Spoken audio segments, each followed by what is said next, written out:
online banking. Okay, but back to school will be here. This sitting is resumed. 19th. Honourable Member Sir Michael North. Thank you very much, Mr. Speaker, sir. Mr. Speaker, I was never a cricketer of any note. Let me start there. I am whether right or left-handed, I was never a cricketer of any note. I remember playing cricket as a young boy on the Eden Lodge playing field, and never having much interest in the game, I must tell you. But it was the thing that we did as young boys. I remember my first cricket bat made by a carpenter in the family at my request, my incessant request, because I wanted a cricket bat, because cricket was what we did. I remember, Mr. Speaker, sir, my first cricket bat that was purchased, a proper cricket bat. It didn't make me a better cricketer, Mr. Speaker, but all the while it was just about enjoying the game. I start there, Mr. Speaker, because the essence of who our dearly departed national hero was transcended even those who were lovers of the game, players of the game. Just being a Barbadian youth growing up in Eden Lodge, there was an inspiration that was felt by the Right Excellent Sir Garfield Sobers. He inspired generations of Barbadians in his era and in subsequent eras, and I'm sure, Mr. Speaker, for many, many eras and generations to come. So today, Mr. Speaker, I rise not merely to celebrate who has become known as the greatest cricketer the world has ever seen, but more so to honor one of the greatest sons that this country, our beloved Barbados, has ever produced, the Right Excellent Sir Garfield Sobers. And from here on, I will use the affectionate terminology for him, Mr. Speaker, Sir Gary. And at this juncture, let me pause to extend yet again my deepest sympathies, not only on my own behalf, my family's behalf, but on behalf of the people of St. Michael North, in whose name I speak. Let me extend to the family, to all friends, to all loved ones, all who loved Sir Gary. Let me extend my deepest condolences and sympathies to you. And I pray that God will continue to grant you all his peace and his comfort, and may Sir Gary continue to rest in eternal peace. Mr. Speaker, the story of Sir Gary is far greater than cricket statistics. It is really the story of a boy from humble beginnings in Bayland, in our capital city, who transformed hardship into greatness, talent, Mr. Speaker, into excellence, and personal achievement into national pride. His life, Mr. Speaker, reminds us that greatness is not inherited. It is not because of any names that we bear. It is not because of anything or any one or single thing that we do. But it is built, Mr. Speaker, one decision, one action at a time. I believe, therefore, sir, that this life that we are here remembering today, the life and legacy of Sir Gary, now offers to us many lessons. It offers to us a roadmap of sorts. It offers to us a blueprint of sorts. And though not a cricketer myself, in examining his life and his legacy, there are several lessons that I believe. And today, in my tribute to him, I want to examine his life in the context of some of those lessons, as we all continue to write our name on history's page. The first lesson, Mr. Speaker, is that greatness does not depend on where you start. Greatness does not depend, Mr. Speaker, on where we start. Sir Gary was born on the 28th of July in 1936, and he was born in one of the poorer communities in Barbados, at that time. Before he ever became a cricket legend, sir, we have heard of some of the turmoil and some of the challenges that he faced. He lost his father at just 5 years old. His family, of course, as many families of that era, endured financial hardship. He grew up, Mr. Speaker, without any privilege. We talk about a gold spoon, silver spoon. Some people even have platinum spoons. He didn't have any kind of spoon of that nature, Mr. Speaker, sir. He didn't grow up with privilege. And Mr. Speaker, the stories are told that he played cricket as a young lad with whatever equipment was available.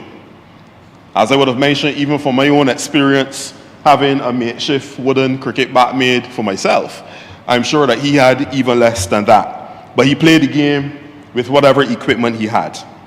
And Mr. Speaker, many persons who grew up in those circumstances may just accept those to be permanent. Accept that this is my lot or their lot in life. Accept that these circumstances will be my destiny. But Mr. Speaker, if there's one lesson that we can learn from Sir Gary, is that greatness does not depend on where we start. He refused to accept those beginning circumstances to become permanent in his own life and his own experience. So what can we take away from that? Never allow your circumstances to become your entire identity. And also, as has been the case in some people's story in Barbados, never allow your address to determine your destiny. Mr. Speaker, the second lesson is never stop developing. Many people think of Sir Gary, sir, as having arrived at international cricket as a complete cricketer, a complete player. Already brilliant. I heard people say that they use the word to describe him as a prodigy, skilled in all sorts of bat and ball sports from a very young age. Some even consider that he was highly favored by the way that he was able to maneuver through the politics that is cricket of that time. But Mr. Speaker, sir, he did not arrive at international cricket level and status as a complete player. He did not. He entered the West Indies team primarily because of his left arm spin bowling, not because of his batting prowess.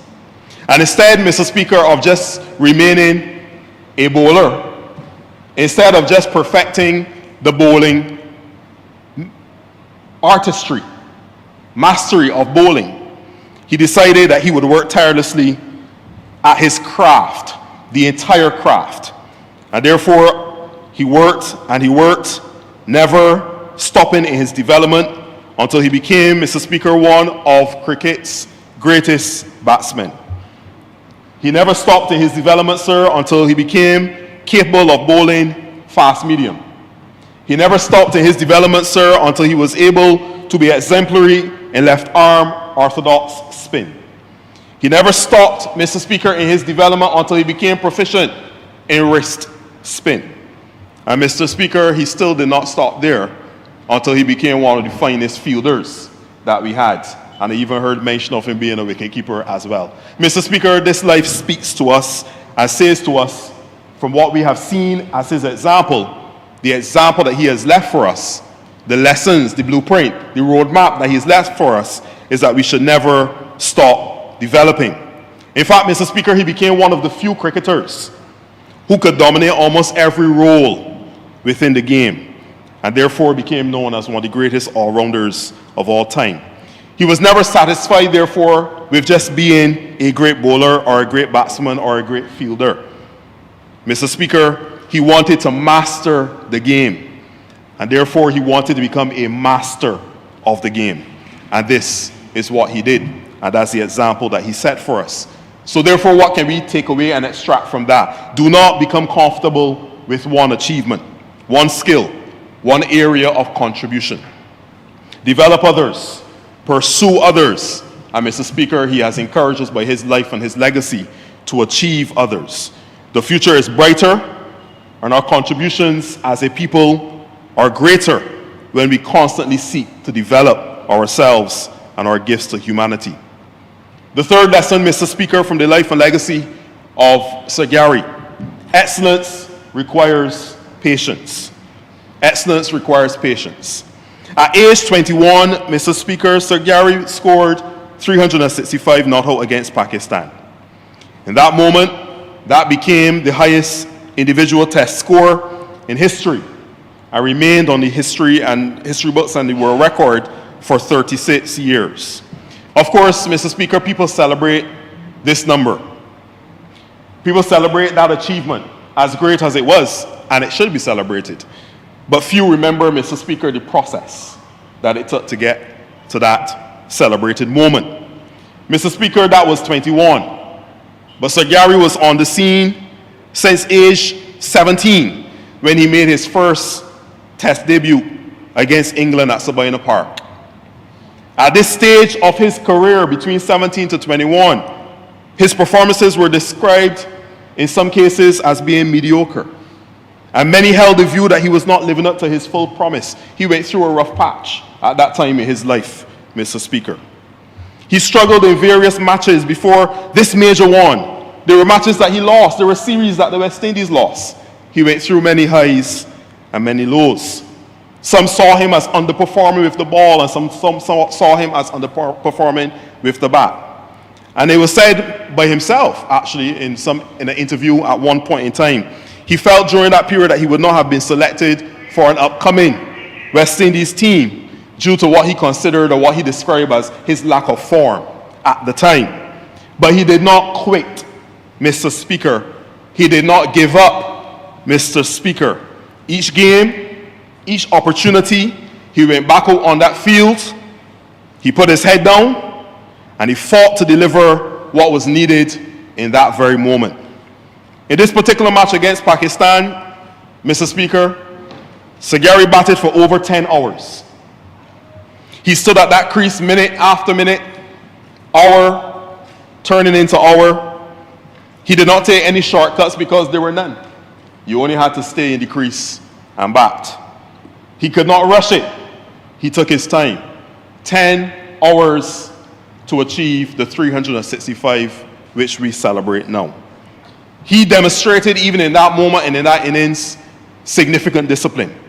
He demonstrated for us and set an example for us of tremendous focus. He had a desire, Mr. Speaker, just to put runs on the board.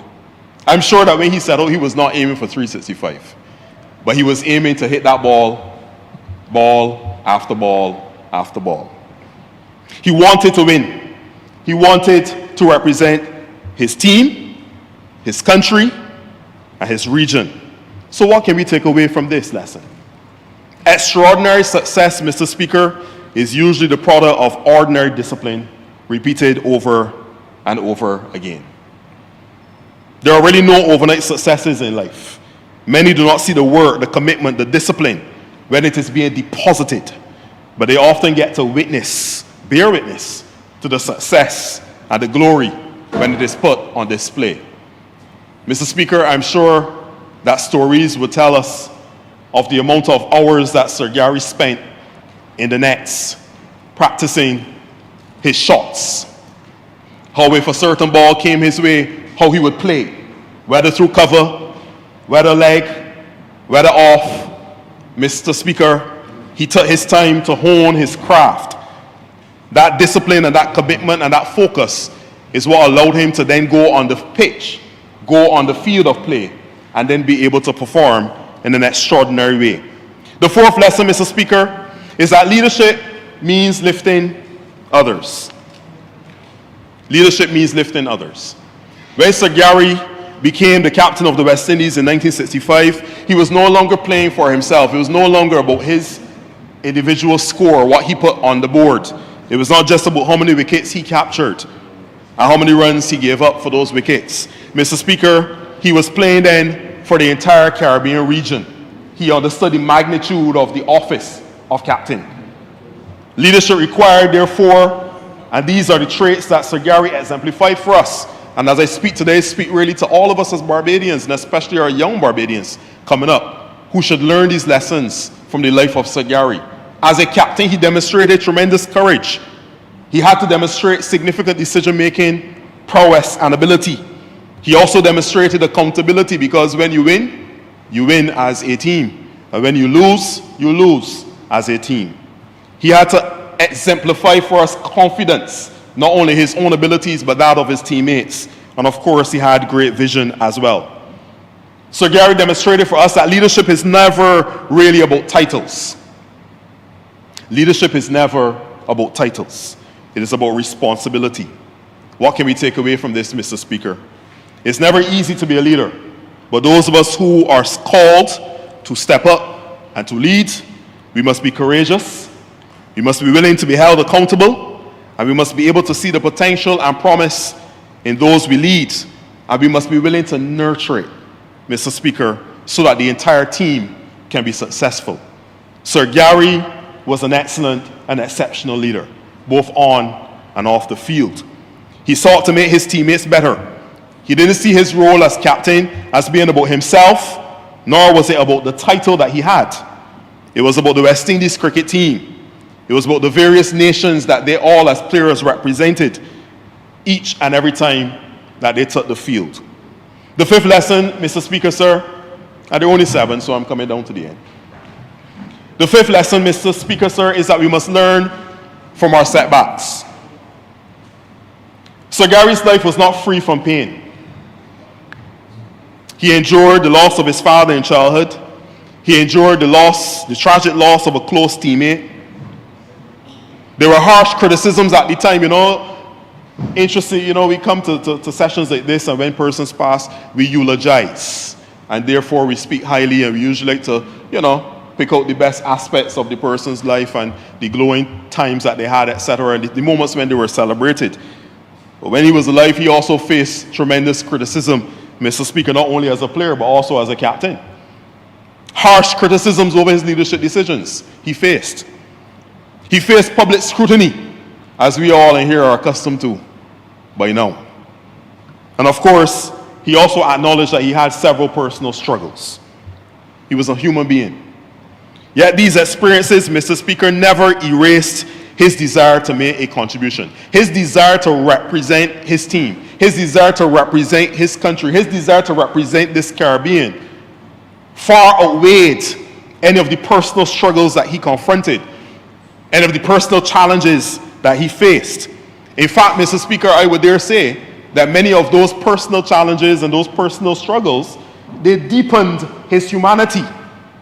They made him more human. They made him more aware. They made him more approachable. They made him more of who we have now come to celebrate, our national hero. Therefore, his legacy reminds us, Mr. Speaker, that greatness does not require perfection. There are persons out there who think that they need to be perfect in order to be great. Sir Gary shows us and reminds us that he has provided a roadmap, that you didn't have to be perfect to also achieve greatness. The two things can happen at the same time. What it does require, though, if we want to be great, as exemplified by the same Sir Gary, is that we must be willing to be resilient, we must be willing to be accountable, and we must be willing to keep moving forward despite setbacks and disappointments. The sixth lesson that we can take from his life, sir, is that we must stay humble with success. Stay humble with success. Sir Gary became knighted for his contributions to cricket in 1975. He became a national hero of Barbados in 1998. He was one of Wisden's cricketers of the century, identified in the year 2000. Yet throughout his life, Mr. Speaker, many stories have, in here today and even outside of this place, many stories have been provided that account for him being approachable, account for him being generous, and of course, and above all, that he was always proud to represent Barbados. I've seen, Mr. Speaker, as I go across the internet, scrolling, and as I was researching and preparing for this tribute, so many pictures of the average person in Barbados posting pictures of Sir Gary, then with Sir Gary, with his trademark broad smile. It didn't matter who it was. He was approachable. He embraced all persons who came to him, and he was willing to give them that moment of joy and celebration with him. If I don't know if Sir Gary really understood and appreciated the greatness that he carried, I don't know. It just seemed like he was just such a humble, down-to-earth individual. And whilst others looked at him as being this great man, I think Sir Gary just recognized that he was like everybody else and embraced everyone the same way. And therefore, this teaches us, Mr. Speaker, that recognition should increase gratitude and humility, not arrogance. I repeat that, Mr. Speaker. This teaches us that recognition should increase gratitude and humility, not arrogance. The seventh lesson, Mr. Speaker, use your gifts to elevate your country. Speaking to all of us as Barbadians today. Sir Garfield never represented himself alone. Every time he walked out on that field, Barbados was walking with him. The Caribbean was walking with him. He became one of our greatest ambassadors representing our beloved island wherever he went.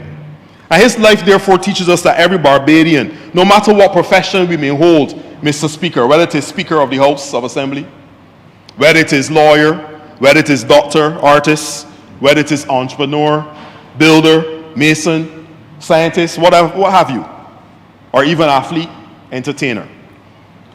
Our daily pursuit of excellence is what builds Barbados' reputation, even as it builds our own. Our daily pursuit of excellence, as exemplified by the man himself, is what builds not only Barbados' reputation, but it builds our own. Excellence, therefore, Mr. Speaker, must be our hallmark as citizens of this country and global citizens of this world. We must carry Barbados in our hearts each day, in each situation, with each opportunity, and in every way, so that we therefore can properly and effectively, Mr. Speaker, do credit to our nation wherever we go. So therefore, in closing, Mr. Speaker, a practical roadmap that's inspired by Sir Gary is one that we need to accept where we begin. We need to turn every setback into motivation and move forward and learn from our mistakes instead of being defined by them. 3, we should seek mastery of our gifts and always seek to develop further. Don't stop. Stay disciplined even when nobody is watching, Mr. Speaker, and in some cases, even when they're watching, but they do not see value in you and your full potential. Mr. Speaker, 5, we should always seek to perform at our best, even under tremendous pressure. 6, we should lead through service and with a desire to see each other reach our full potential. And 7, we must stay humble and carry Barbados with pride wherever we go. So, Mr. Speaker, our greatest tribute that we can pay to the right excellent Sir Garfield Sobers is not merely to remember his cricket exploits, his centuries, his wickets, or his records. I think the greatest tribute that we can pay to him as individual citizens in this beloved island, Barbados, is to imitate his character. His life teaches us that poverty need not defeat purpose, hardship need not destroy hope, talent must be matched with discipline, and that we must remember that leadership does require courage. It teaches us also that one Barbadian committed to extraordinary excellence can inspire the entire world. And that is what Sir Gary has taught us. May every Barbadian, each and every one of us, understand that the right excellent Sir Garfield Sobers did not simply leave us records. He left us, Mr. Speaker, a roadmap. And may we all have wisdom to follow it. Once again, Mr. Speaker, on behalf of the people of St. Michael North, I extend my sympathies and our sympathies to the family. And I pray that Sir Gary's legacy and his life will continue to chart a path for all Barbadians now and those to come. I'm obliged.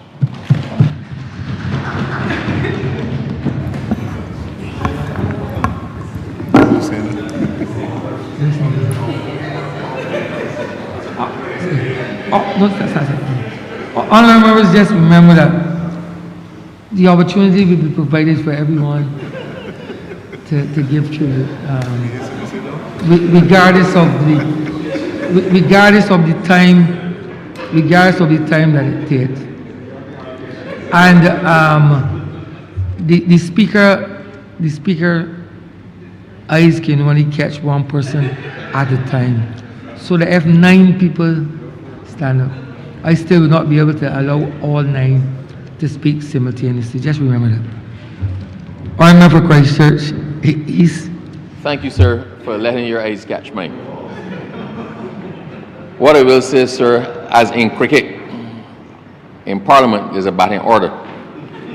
If you do not communicate to the captain the position in which you wish to go, then don't be surprised when you don't get picked at all. Sir, I rise to give my tribute, and it's not going to be in terms of stats, because we all heard the stats already, and those who spoke before me have done an excellent job in capturing the stats and the figures and the facts of Sir Gary's life. I want to make this a bit more personal. So I want to start by acknowledging the family who's here and thanking them for being here, because out of your family came one of my heroes. It may surprise everybody to know, sir, that I actually wanted to be Gary Sobers. And I tried to emulate him. Continue, Honourable Member. Sir, these memories, sir, are very difficult for me, especially when one considers that I did not achieve the heights that he did in anything. Sir, I remember when I was picked to play for Harrison College, sir. And I was picked to play cricket for Harrison College, but as far as I was concerned, having been picked to play cricket for the school, then every action thereafter should emulate what I saw myself to be. So I started wearing my uniform with my collar up. And not only that, sir, but I also affected the slightly bent forward walk. And I remember... And that's all. So all you have was the gate. All you have was the gate of the Sobers and stuff. Nothing else. Continue, Honourable So Member. everyone has spoken about Sir Gary's patience, sir, and I assure you that with patience the whole story will be told. So I remember clearly one of my other heroes, my housemaster, Jack Skinner. I was coming in, going to assembly, leaning forward, my collar up, bopping slightly. And he said, "Why you don't try to walk properly? And fix your collar." I said, "Sir, I bet you won't tell that to Sir Gary Sobers. I got picked for the team, you know, sir." He said, "When you actually start to make runs, you could put your collar up and walk however you want, but until such time as that, Gary, fix yourself." Sir, I tried to emulate Sir Gary in a lot of things. I tried to, most particularly, score 6 sixes in an over. The unfortunate thing about that, sir, was that I tried to do it every single time I went to bat, from the very first ball. And it led to some disastrous consequences. I was labeled as a swiper. I did not see myself as a swiper, sir. I saw myself as an as yet undeveloped Gary Sobers, with potential, but having not realized it at that point in time. But what I will say, sir, is that it all came together one day when I scored 32 runs off of 7 balls with 5 fours and 2 sixes. And we won the match, sir. And they promoted me from number 10 to number 7. But I think they then promoted me, sir, to the point of my own incompetence. And with that additional pressure, I did not respond as well as Sir Gary did. And I left the school without being known for my cricketing prowess. But sir, the point is, I say, and it sounds like levity, but I'm actually dead serious. Sir Gary Sobers was that person that you wanted a hero, and you looked to him. His was the name that was easy identifiable. His was the persona that was pleasant and engaging. I met him as a child, sir, as a school child. And I told him that I want to be just like you. And he smiled, and he said, "Practice, practice, practice, and more practice, and don't give up." I met Sir Gary, sir, again as an adult. And you don't assume that people know who you are. So I met him again as a minister. And I introduced myself. And he said, I know who you are, Minister Abrams. And the fact that Gary Sobers knew who I was when I was on his home turf at the Mecca meant more to me than anybody can possibly imagine.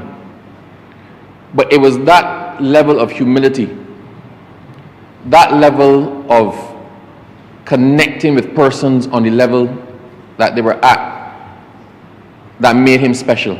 So I'm not talking about Gary Sobers, the cricketer. I'm talking about Gary Sobers, the human, and Gary Sobers, the inspiration. One of the last conversations we had a couple years ago, we were watching the West Indies play, and we got to having a very honest conversation. As somebody was set up, they played a stroke, they tried to play a stroke, it didn't work. They tried to play the same stroke the next ball, it didn't work. The fielding was repositioned exactly for what they were doing. They did it a third time and got out. And he said, a lot of these players have no head. And a lot of them have no pride. And sometimes things come to people too easily that they don't really appreciate the gift that was given to them. I have been thinking that, sir, myself, but not in those gentlemanly terms, because I was real vexed at the point in time. But that said to me everything about him that he didn't say. It said that when he went out to play, he went out to play with pride. He wasn't going to play for Gary Sobers. He was going to represent a team and a nation and a region. It also said, sir, that he appreciated what it meant to put on the colors when he put them on. It was not just a game. It was an example. It was a pride for us in the Caribbean who had nothing to be proud of at one point in time. Is what put us on the map. Is what gave us status. Is what gave us bragging rights. Is what made a lot of us able to hold our heads up when we went to England or when you traveled abroad, because people might not know Barbados for anything else other than for cricket and Gary Sobers. Sir, we had a number of conversations in the president's box where he used to occupy the two seats, himself and his partner Jackie. And I was touched to see at the last match, when we went, the two seats were there, and they were decorated in the Barbados colors, and nobody had reserved. I knew who to reserve for. Everybody knew who to reserve for. And I consider it a fitting accolade because he occupied the exact same two seats every single time he went. That it was declared that those two seats be forever reserved in his memory. I thought that was a tribute, sir, because you know what? When we were there, he wasn't there, but he was there. You didn't see him, but you felt him. People keep talking, sir, about him being the best all-rounder. But I think a lot of people don't even realize how much of an all-rounder the Right Excellent Sir Garfield St. Albans Sobers was. Because he was an all-rounder on the cricket pitch. And here I'm drawing some other parallels with myself, sir. He was an all-rounder on the cricket pitch, and I still, having played for Harrison College, consider myself to have been a cricketer. I think he played football for Barbados, played basketball for Barbados, and he played golf for Barbados. So he manifested his gifts in one sport, but he was almost as talented in everything that involved a ball. He was one of those rare persons that had fantastic hand-eye coordination and great ball skills. And it shows don't put all your eggs in one basket, because as easily as he became a cricketer, he might have become the best footballer in the Caribbean or in the world. He was an excellent golfer, I understand, sir. And his golf was more developed later than at the prime, but he was an excellent golfer as well. So the multifaceted nature of the person that we hold pretty much in the highest esteem in this country should send an example to people. Don't stick to one thing. You never know what you might be good at. I use Sir Gary Sobers all the time, and I also use Ronald Suki King all the time in examples when I go to speak to children. I say, don't judge yourself or anybody else. If you measure yourself against the person next to you, their skills might not be your skills. And because you don't match up to their skill in what it is that they're doing, you may count yourself as a failure. I say, Gary Sobers was not an academic scholar, but he was a genius. He was a genius in his pursuit. He was a genius in what he became known for. He was a genius in what he put himself to. So you may not have done the best at school, but that does not brand you as a failure. There's something that you're better at than anybody else. You just need to find what it is. And you can only find that thing if you try many things. Do not limit yourself. Spread yourself wide. Experience as much as you can. Try your best at everything, and you may realize that your skill set and your fame lies not in where you're contemplating, but in something completely different. Sir, I'm going to be real brief. I cherish the times that I spent having conversations with Sir Gary, because everybody likes to talk to somebody famous. And when you touch greatness, and you're in the presence of greatness, and you're speaking to greatness, and realize that greatness is not much different from you, it then makes you realize that success is not beyond you. It is there and available for everybody. You just have to find where your true path actually lies. I had a very unpleasant experience, sir, with a celebrity once. I saw the celebrity somewhere, and they went to take a picture, and their bodyguard knocked me to one side. This was not in Barbados. And I'm just approaching to ask for a photograph, got knocked to one side, and the person looked at me, looked at the bodyguard, knocked me to one side, and then they proceeded and went along.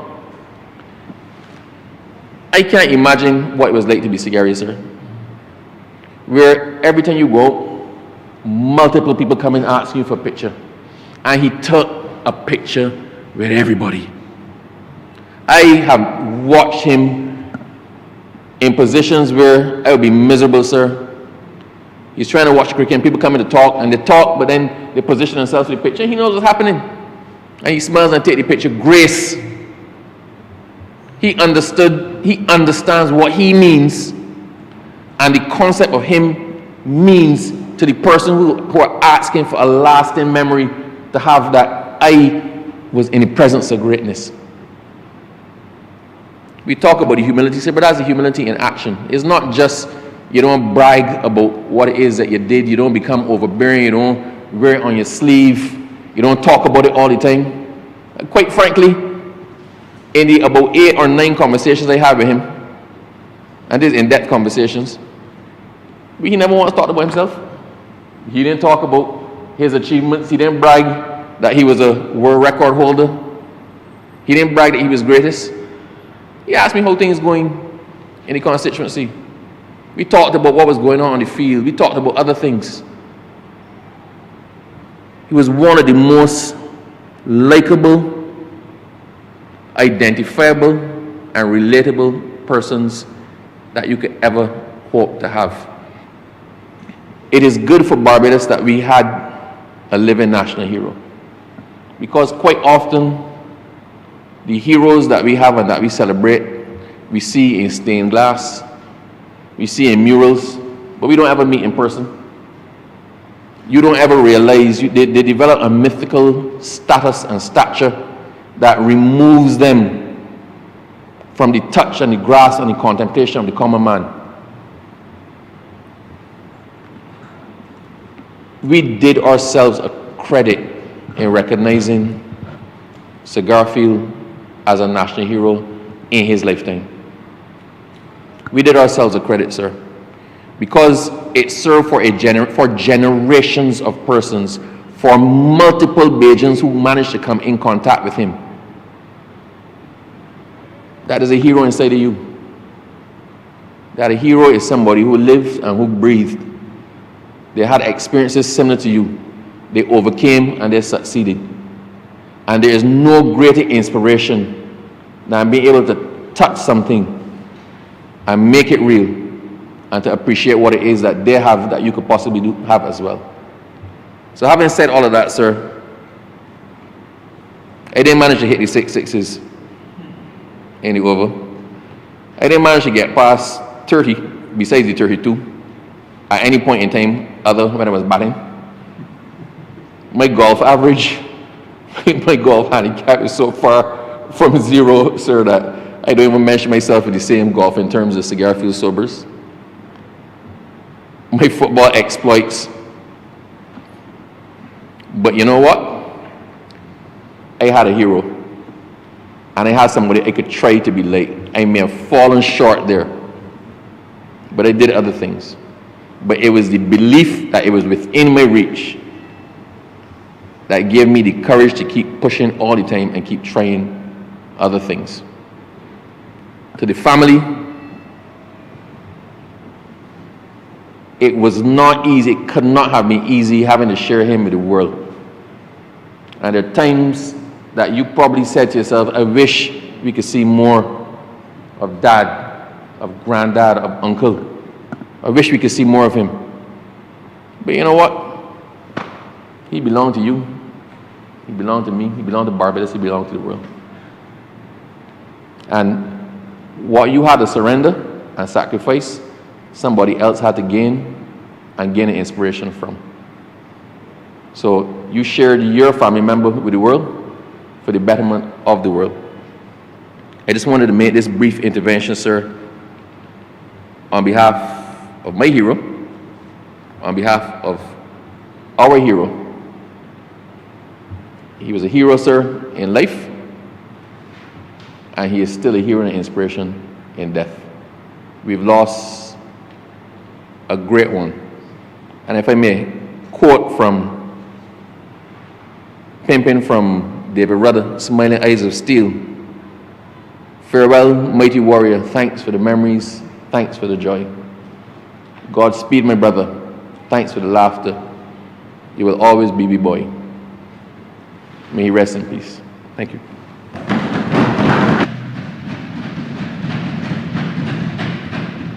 Honourable Mr. Michael East. Thank you very much, Mr. Speaker. I am not going to speak about Sir Gary as a cricketer. I am going to speak about him as probably the most significant other that I've witnessed in my lifetime. A complete, or rather consummate human being. I'm not going to, as indicated before by the AG, I'm not going to speak about statistics, whether he was a batsman, a bowler, wicket keeper.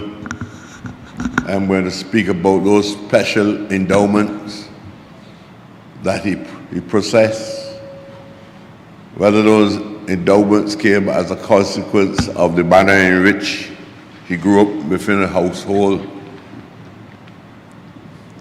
of poverty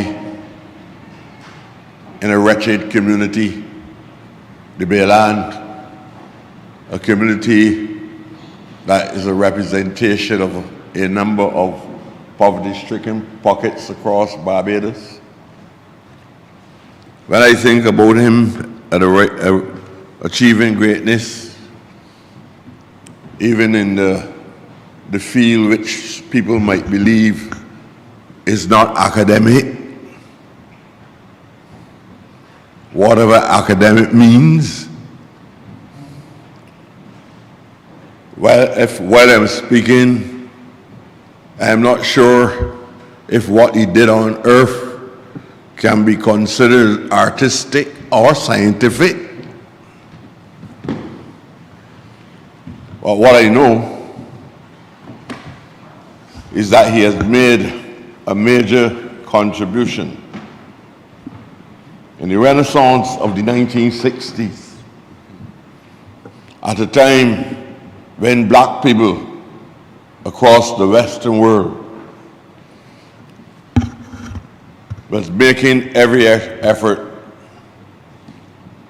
to assert their autonomy as human beings and persons having a right to their own sovereignties. And he was symbolic of the period of the 1960s. We saw the breakthrough in post-1930s, but the time was right by the 1960s when Gary came on the scene. Prior to Gary, the Caribbean, for the first time in its history after captivity, saw the emergence of the first black West Indian captain, Sir Frank Worrell. There are all types of debates going on, not only in the Caribbean, but in England with Sir Larry Constantine. They had to deal with the race and class issues of the day. Gary is a symbolic representation even of the unexplained, because I don't even like to hear people say that he was not academic. It is incorrect.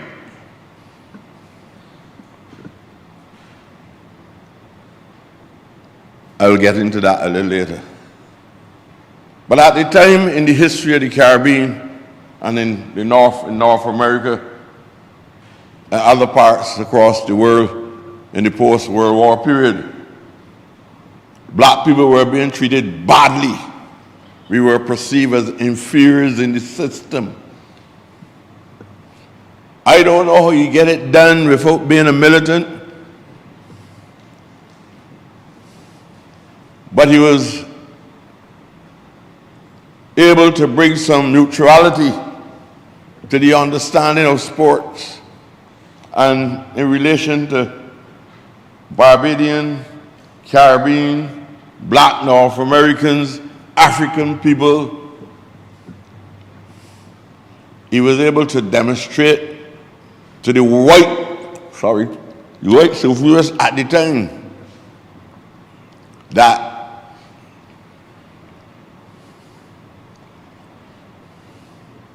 whites were not superior in any way to us. And that is what that institution of cricket at the time meant to the English. We are graduated from running balls around the playing field to playing with coconut bats, clubbertray bats, knitted balls. And this black Bayland boy who played at Bay Primary on a field where the grass was not well groomed and the rocks were protruding, and a fast bowler can do Dixie if he wants to by just hitting the ball on the correct rock, and you can get a leg break, off break, anything if you can pelt straight. When cricket clubs like Warners, Pickwick, and Spartan too, Carlton. Don't forget Carlton. Yeah, oh, I'm here. Windward and Leeward did not upset people because of the color of their skin. You don't understand why he's a national hero? You don't understand it? He's not a national hero because he made over 360 something runs. or 6 6s. He brought about fundamental changes to the social and economic and political order of the time. When he arose on the scene, Barbados was not even independent. Caribbean countries were talking about decolonization of the role that they were playing at the time. And therefore, you had radical writings of C.L.R. James. You had Eric Williams and all of these leaders in the Caribbean making important comments about cricket. Michael Manley. And what cricket meant to us in terms of demonstrating resistance in relation to white dominance in the system. It has to be seen. It has to be said. It has to be said. And Gary of the day was not making any claims to being militant. He was demonstrating by his attitude, his endowments,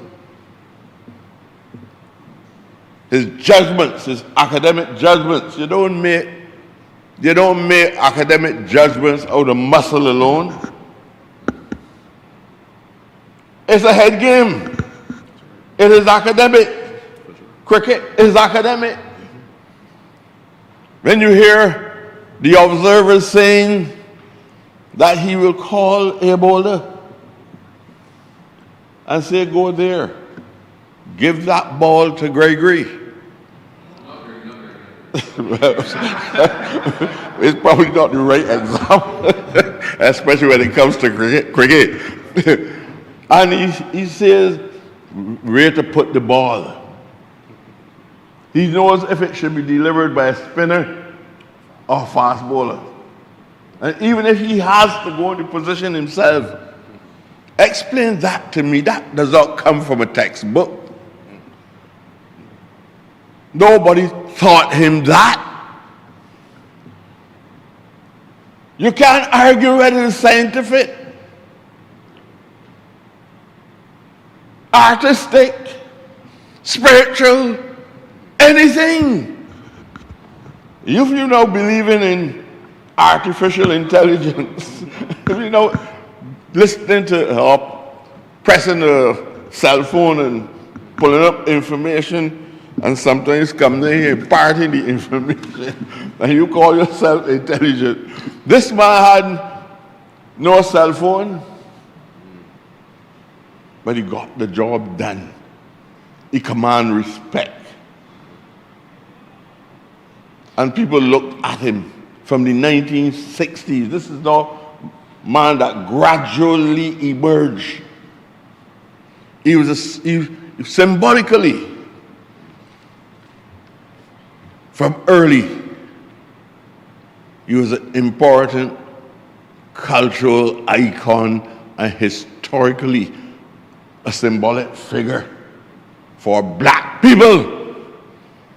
All else fell in line. They perpetuated all of those days what would have been better described as an anti-Gary Sobers approach to cricket. We could not get an opportunity. That is as a result of the formation of the BCL cricket organization. Because people like him could not get into the mainstream of Caribbean cricket.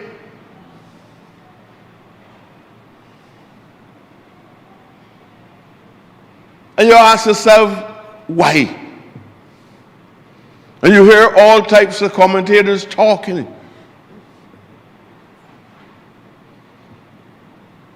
And I just want to defend the fact that there was something unique about his intellect that must be accepted. We are not parroting any writer from out of Europe. We who have had the experience and passed on the knowledge to each other must be very, very, very clear. This is an extraordinary man who came on the scene in the 1960s. And that is why today, as we speak as though he is very much alive. Because in our spirits, in our understanding of the life of a human being, he is an immortal species. And I say, people like Sir Gary will never die. I know what he means, and if we can impart the values that we observe, and some that we did not observe even minutes before each other's spoken here, and we can instill similar values and a better understanding in our younger people of what one can achieve, and you mentioned it, what one can achieve. He was also a symbol of hope. Because at that time, nobody will believe that an ordinary man who could not get into the established clubs and had to go to St. Philip. And I got that information from his brother. He said, my brother slept in a home in St. Philip at night in order to get a chance to exhibit the talent which he had. I hear all kind of bourgeois presentations, not only here, all around, but this greatness and thing. And Gregory started this conversation well. He who knows not cricket. Only cricket knows. In other words, we give cricket a human personality. Because cricket asks itself, what is all of this glory? These people at first, with all the class differentiations in this system, not speaking about anybody here exclusively, never knew Gary Sobers. They didn't want to know him. I know the debates. I know the debates in the 1960s. Only certain people who came from the so-called aristocrats who governed the plantations, governed the merchants, and a few aristocrats of the skin. And those were people who looked like us, but didn't behave like us. They were mimicking other people. They call that cultural mimicking that was going on in the system. And the people like Herman Griffith and others fought against those class divisions in this system.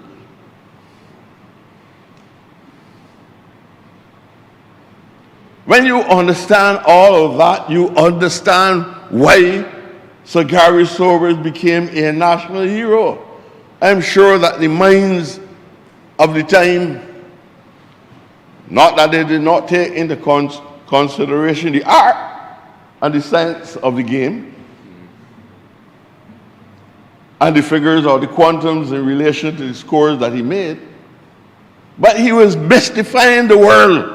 He was mystifying the world because where did this man come from?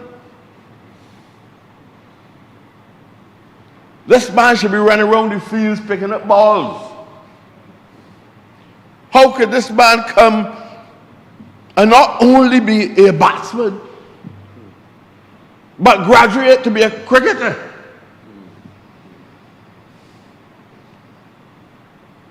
That is the riff of the character of the man. That many persons were on the field in those days with grace, like Seymour Nurse and all the others. You know, you think I don't know anything about cricket, you know.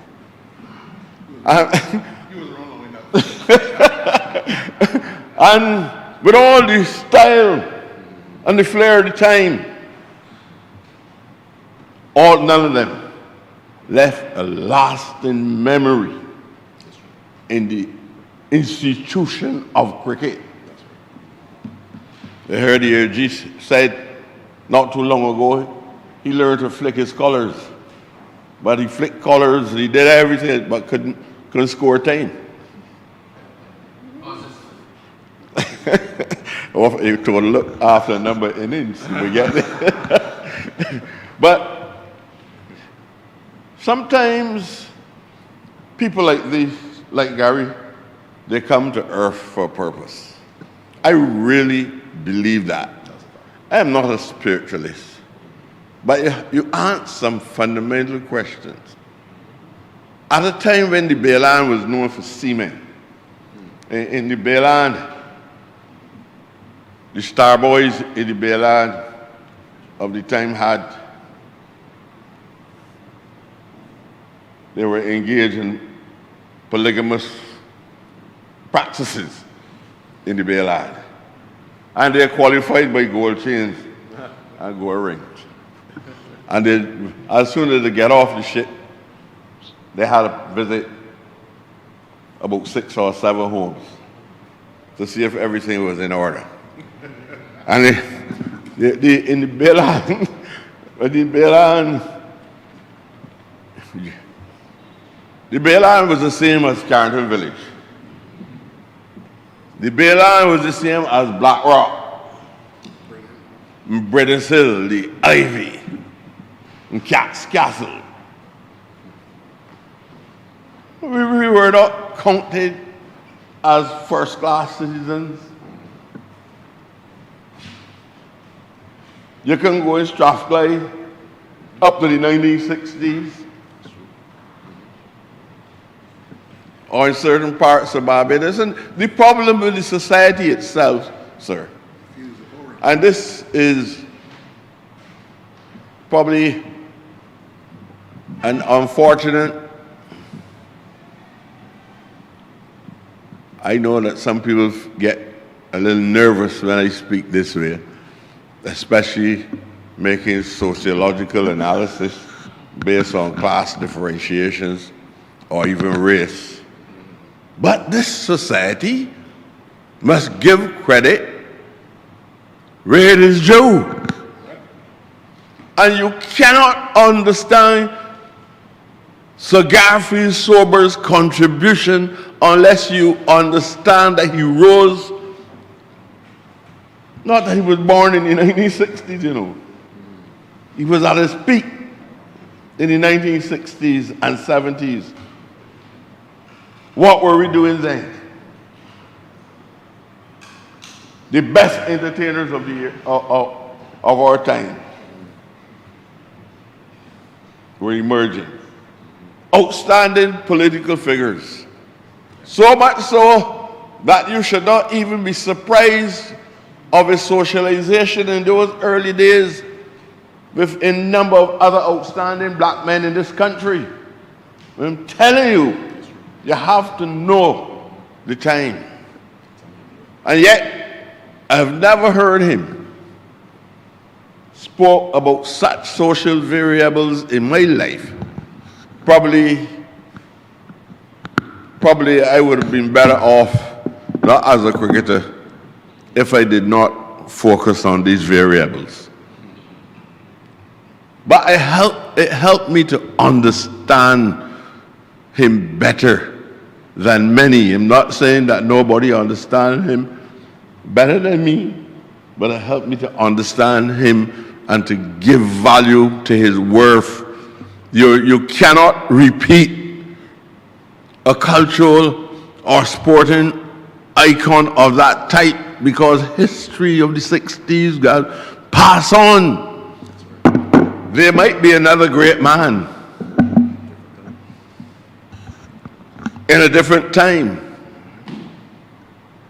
but he can never obliterate the records, the outstanding contribution that Sir Gary Sobers made to the social and economic transformation and politics of the Caribbean. That Sir Gary Sobers made. When Sir Gary Sobers was on the scene, leadership across the Caribbean was also engaging in using the vernacular of cricket in order to define the political roles. That is probably why you would hear our Prime Minister here saying, I left that one outside of the off stamp. Because the influence of the institution itself meant so much that it even created a dialect for itself, and a dialect that also influenced the political dialect. And I say that with an understanding, however superficial it is, that all different types of languages, even in the area of technology, is a form of dialect. So cricket was no mean institution. You could not beat Britain at anything else. Tell me what else you could beat Britain at. You know how proud we were in order to get our place in the sun. To let the British understand that you were not superior to us. We are equally as great or greater than you are. You know what it meant to us then to beat the English at Lord's? You read the books and the social snobbery that was written against Caribbean people and Caribbean cricketers of the time. And Gary Sobers prevailed. Barbadian black people prevailed, and others fell in line. If he didn't make that breakthrough, they would not fall in line. I'm telling you. But he made the breakthrough. And then people begin to see us as equal. You might not be playing the equal role in the economy. But sir, then you see the proliferation of faces like yours and mine in this House Assembly. And then black men and black women recognize that they can write even about the subject of cricket in a completely different manner. Just like we also take a turn from that period in writing our own history about our worth as human beings. So I am not against every little element that have been made here today of the greatness of this man. But I felt that I can probably sociologically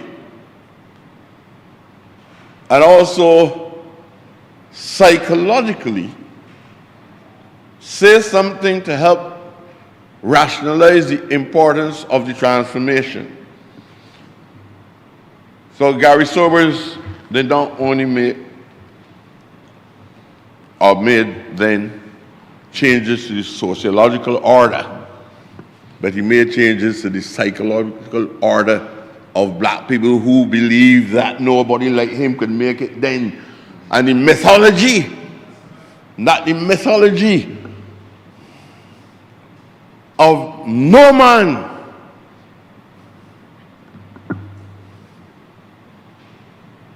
from the nigger yard would be able to rise and become, you can lead the Caribbean, but you could not, their view was, you will never beat the English. And secondly, are the Australians of the time. And Gary did it. Gary did it. And I think that the subject of cricket as an important institution, in order for all people to fully appreciate, and probably cricket, sports, entertainment, in trying to understand ourselves, because it is also applied to Rihanna. We didn't falsify heroes. The British falsify heroes. Wicked people that do wicked things became heroes in their culture. We saw humane people making major contributions to human civilization. That's why we can respect Rihanna as a hero or heroine. That's why we respect Sir Garfield Soros. He gave us life, he didn't kill people. He didn't go all over the world bombing people, shooting down people. Even in Western movies, is what make you believe that a star boy that killed 12 people, it's called Boot Hill, that he's a hero too. And they plant that in the psyche of our people.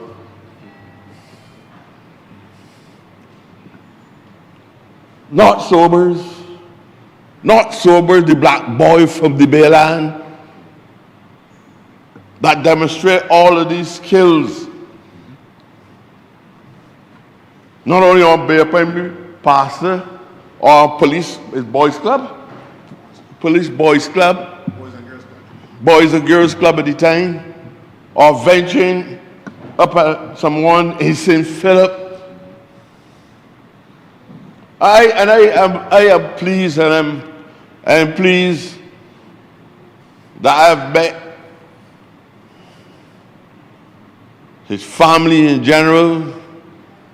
I am so sorry that during the period where we all came out to celebrate his passing, that his brothers could not be here, because when you talk to people, they speak about the greatness of those three boys.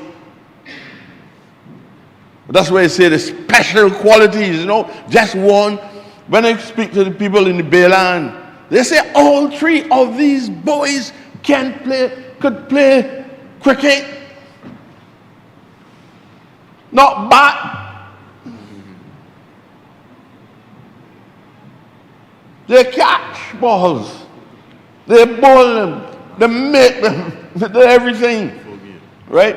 And they did it with an understanding that they were demonstrating greatness, in which the only explanation that is comprehensive to man is that this is a divine endowment given to that entire family.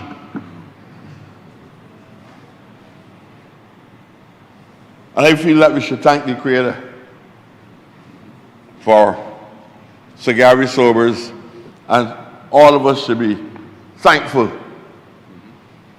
that we are fortunate to be here at this time to witness him and to journey with him from childhood to the specific point of transition. Like others, I want to say thanks to the family. I'm certain that you all view his contributions even more profoundly than we have. But I'm thankful that we can share and overtly express our admiration for your dad, for your uncle, for the cousins, sisters.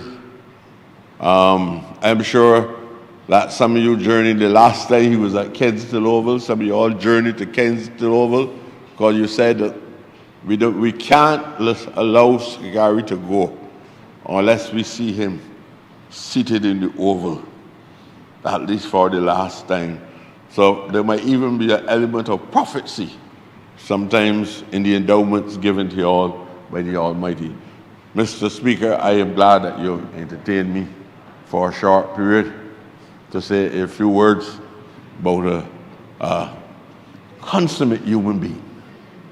A consummate human being. I hear people talking about his socialization. I know him all through Mario Street, walking around. I know him at events.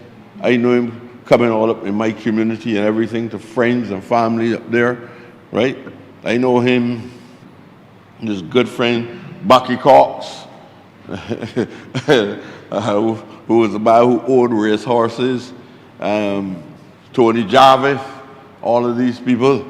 So I know the family even before the young ones were born. And I just want to say to his direct children and all the other bloodlines that the family has contributed a major cultural and social icon to the universe in general. So thank you for listening to me for a short period of time.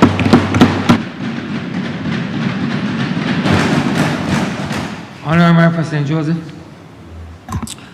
Mr. Speaker, today I rise in this honourable house to honour and celebrate the life of one of our greatest sons, Your Right Excellent Sir Garfield St. Auburn Sobers, and to add my voice in support of this resolution. Now, Sir Gary was indeed, in the words of the late Sir Emile Straker, the greatest cricketer the world has ever seen. He was described as the maestro of the cricket game. But, Mr. Speaker, he was so much more than that. And so, sir, on behalf of the people of St. Joseph, I wish to extend my deepest condolences to the family of Sir Gary, some of whom are here, his friends, the cricketing fraternity of Barbados, and generally Barbadians all over the world who mourn the passing of our national hero and legend. Mr. Speaker, Sir Gary had already retired 15 years from cricket when he was born. So much like other honourable members, I did not have the distinct honour of seeing him play.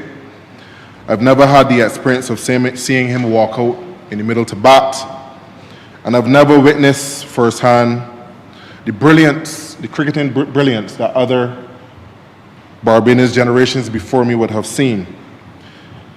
Yet somehow, Mr. Speaker, it is not difficult to grasp just how overwhelmingly great this man was. As a child, I may not have understood fully the statistics or appreciated the records that he would have set, but certainly what I understood from a very early age that this man was not an ordinary man. In fact, he was indeed extraordinary. He was one of ours who had gone into the world and who had become the very best at what he did. So the underpinning theme there was that you could achieve greatness regardless of where you started.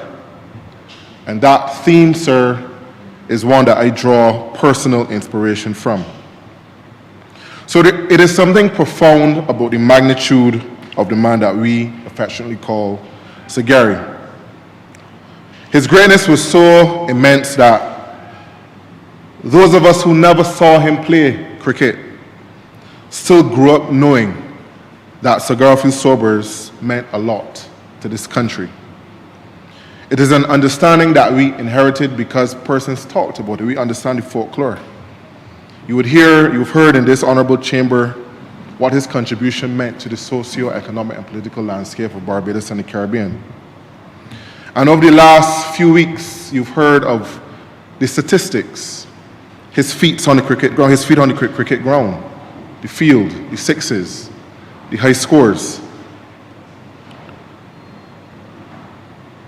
But the greatness of Sir Gary goes beyond just how many sixes he was able to hit or how many runs he was able to score. I want to speak briefly on what Sir Gary's life means to my generation. and perhaps what his legacy and what his example means to those of us who now have the responsibility of sitting in this parliament and leading this country. Now, before I became the Member of Parliament for St. Joseph, I had the opportunity to represent Barbados, not in cricket, sir, but on the athletics track. And I will never attempt to compare my journey as an athlete to the exploits of Sir Gary. But what we have in common is the opportunity to represent our country. And we understand that when you have the ability to wear the national colors of this country, you carry the responsibility of your country with you. You carry the hopes of people that you've never met. You carry the pride of your family. You carry the pride of a community. You carry the pride of your country. And you come to understand that the way in which you conduct yourself matters just as much as if you win a medal or not. And Sir Gary carried that responsibility in a defining time in Caribbean history. He represented us, he represented Barbados, he represented the West Indies at a time when cricket was not just about hitting the ball to the boundary. It was a time when the Caribbean was finding its voice, where we were finding confidence as a people, and where we were beginning to determine our own future as we made strides towards independence. And here was a young man from the Bayland, from Barbados, going out into the world and showing the world that we as Barbadians, we can compete with anybody. And not only that we could compete, Mr. Speaker, but we could also be the very best at what we do. And that, sir, should be the ethos of every single Barbadian. I no longer wear the national colors on the athletics track, but I do carry the trust of the people of St. Joseph. And in many ways, sir, the responsibility remains the same. When you have been chosen to represent people, you owe them your very best. And that, Mr. Speaker, is perhaps the greatest lesson that I take from Sir Gary. Excellence cannot only be something that we demand from our athletes. We must demand it from ourselves as parliamentarians as well. And if Sir Gary could demand the very best of himself every time he walked on to the cricket field representing Barbados, then surely every single time we walk into this honourable chamber, sir, we must also demand the very best of ourselves. And this is not to say, sir, that we as parliamentarians will get things right every single time, because we will not. But we must serve, as Sir Gary did, with integrity. We must remain humble, as Sir Gary did. And we must never believe or begin to believe that the positions entrusted to us belong to us. They don't. They belong to the people of Barbados. And the trust that the people place in us, just as the trust that Barbadians and West Indies place in Sir Gary, is a privilege. It is not an entitlement. And that is what makes his legacy most impactful, sir. His records some of them were eventually broken, but his legacy and his legend remains intact. Why? It remains intact because of the way he lived his life. That is an example that we should strive to follow. The way you live your life, the examples that you set, is an example that we as parliamentarians must take from Sir Gary. He showed us that as a small island, we can produce something great. This is continued in the exploits of our now only living national hero. But it serves as an inspiration to young Barbadians that they too can somehow or someday leave a legacy, leave a legend that Barbadians and West Indian people can be proud of. That same pursuit of excellence, sir, that Sir Gary exemplified so profoundly, is the excellence that we should seek to see in our schools, in our businesses, in public service, sir, and even in this honorable parliament. And if we can take a lesson from Sir Gary, sir, to serve Barbados with the same discipline, with the same humility, with the same courage, and with the same commitment that he represented his country with and the West Indies, I believe that we as parliamentarians have no better way to honor his legacy and to honor his memory. So, sir, in closing, I wish to thank the family of Sir Gary for lending him to us.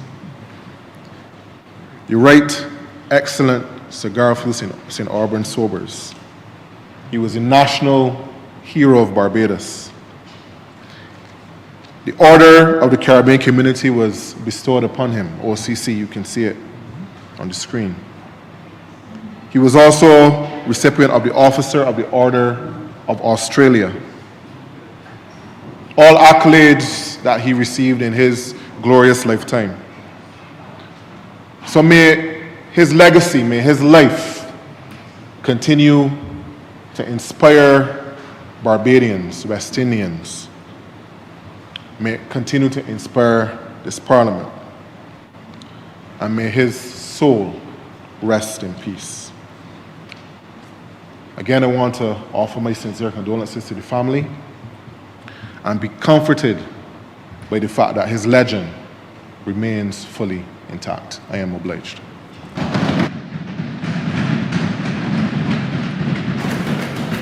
Honourable Member St. Lucie. Mr. Speaker, I rise today to share a few words of tribute to this great son of the soil.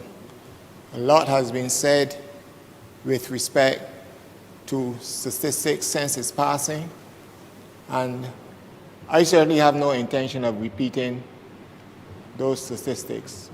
But I immensely enjoyed today the lessons taught, or the words mentioned by the Honourable Member for St. Michael East. And when someone of this caliber passes, his standing, Sir Garfield Sobers' standing passes, we need to capture from them what the essence of what they represented while they were alive. The stats will always be there that we can go and check and look at. But how they lived and the lessons learned from them while they were alive must always be at the forefront of everything we do, providing that kind of guidance.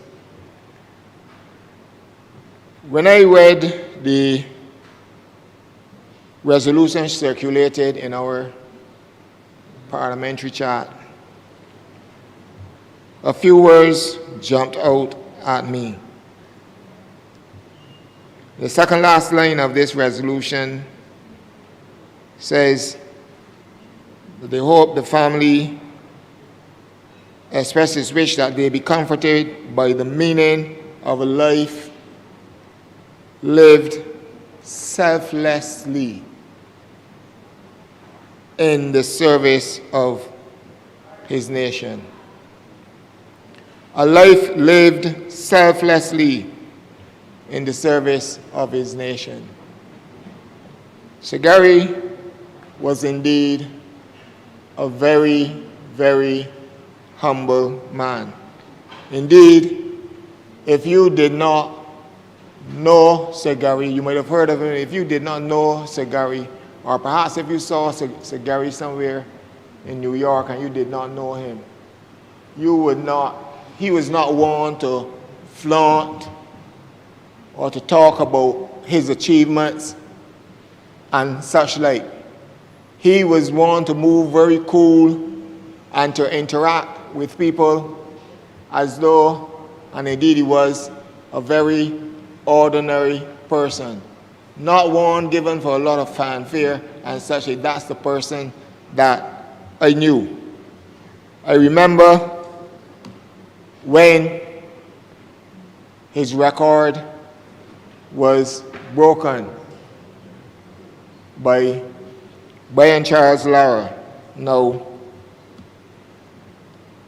I was listening to cricket and I sat on the edge of my seat at home waiting, saying, well, will he do it? Because I did not want anybody to break Sir Gary's record. That's the truth. He's Barbadian. And I was a bit selfish. Honourable Member for Christchurch East Central. I was a bit selfish. I didn't want anybody to break Sir Gary's record. But the man of humility that he was, he strolled onto the field just to congratulate someone who had broken his record, which stood for 36 years. The only thing I share in common with Sir Gary, because I'm no cricketer, I can play cricket a bit, but the rest, my brothers are the cricketers, not me. The only thing I share with Sir Gary is that we share the same birth month. So I am proud and happy to be associated in that little way. I see the Honourable Member for Christchurch, for St. Michael East, laughing, but when you're associated with greatness, however you can be, you accept it.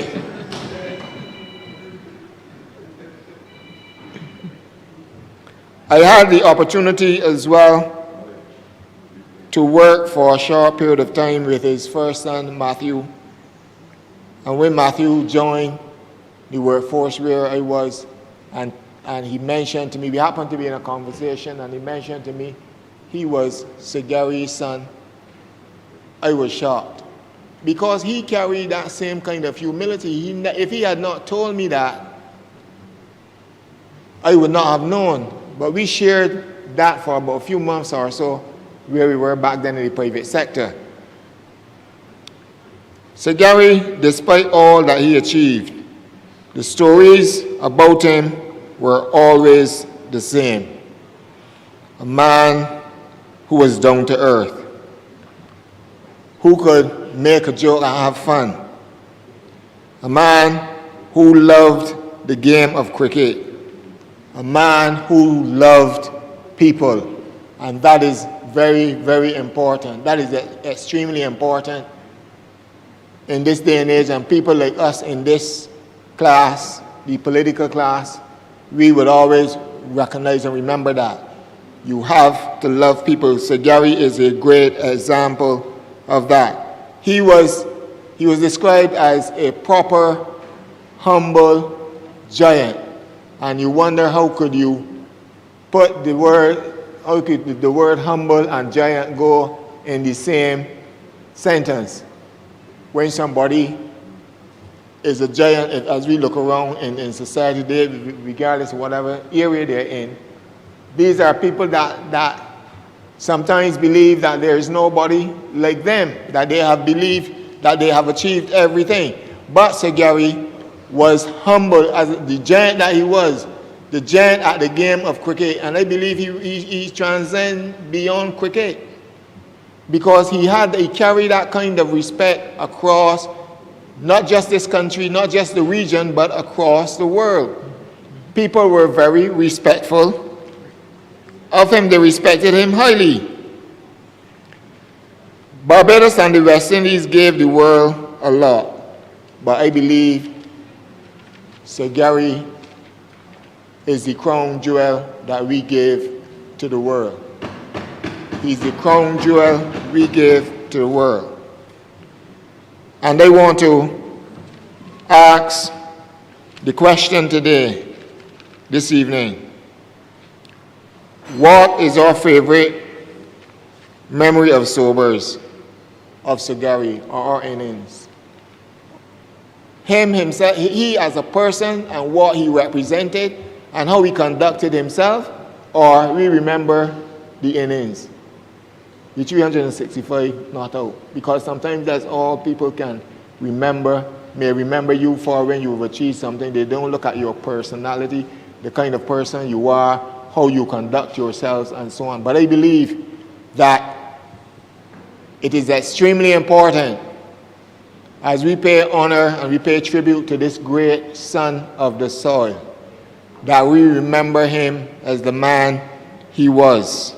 He lived a simple life with all the achievements that he had, having the name of the greatest all-rounder ever in the world, having the most runs, having the most wickets at that point,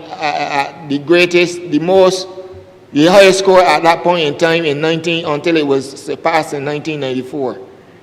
Having been entered in the Hall of Fame, the ICC's Cricketer of the Year, where the award was named after him, that pales in significance to what he represented and what he has done, the name that he has given to this country where we remember him.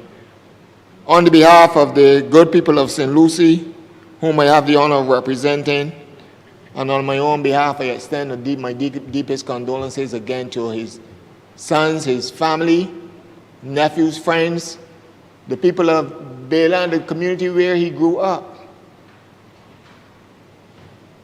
I'm sure that they feel the pain even at this time of his passing, because he's no longer humanly with us, but he will remain forever in our hearts as a great, gentle, humble giant. I am obliged to you, Mr. Speaker.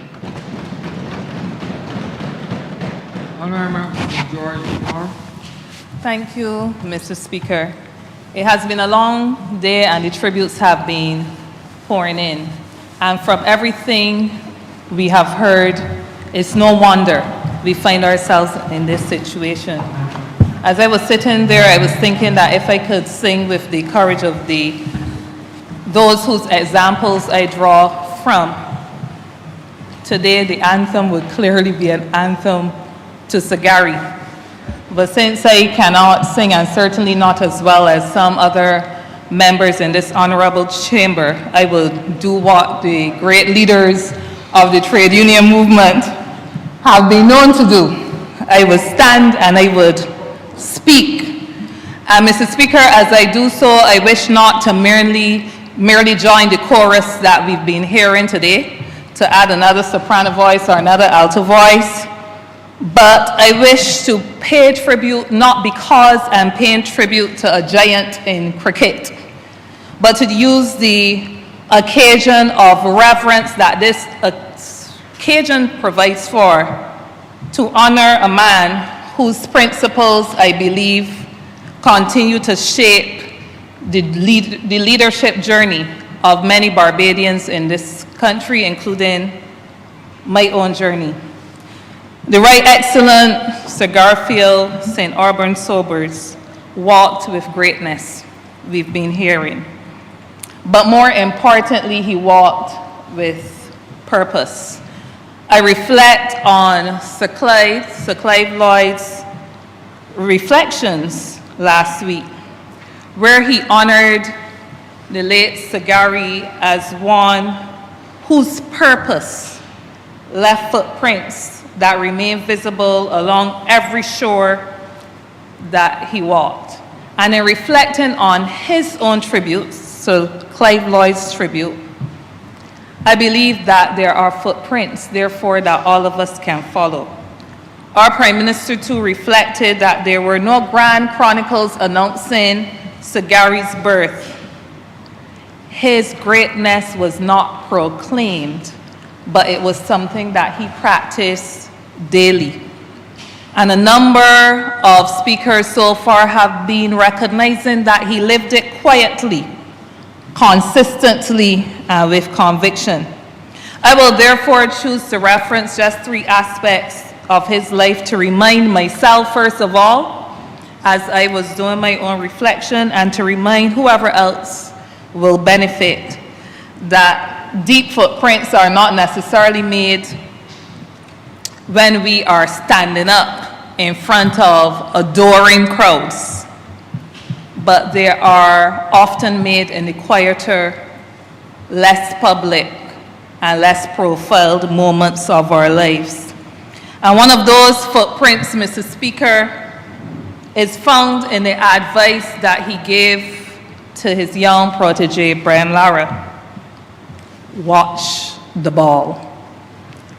And as I attended his homegoing, and I heard Lara, as we affectionately call him, recount that, watch the ball, it stood out in my mind. Lara heard it, he understood it, he accepted it, he applied it.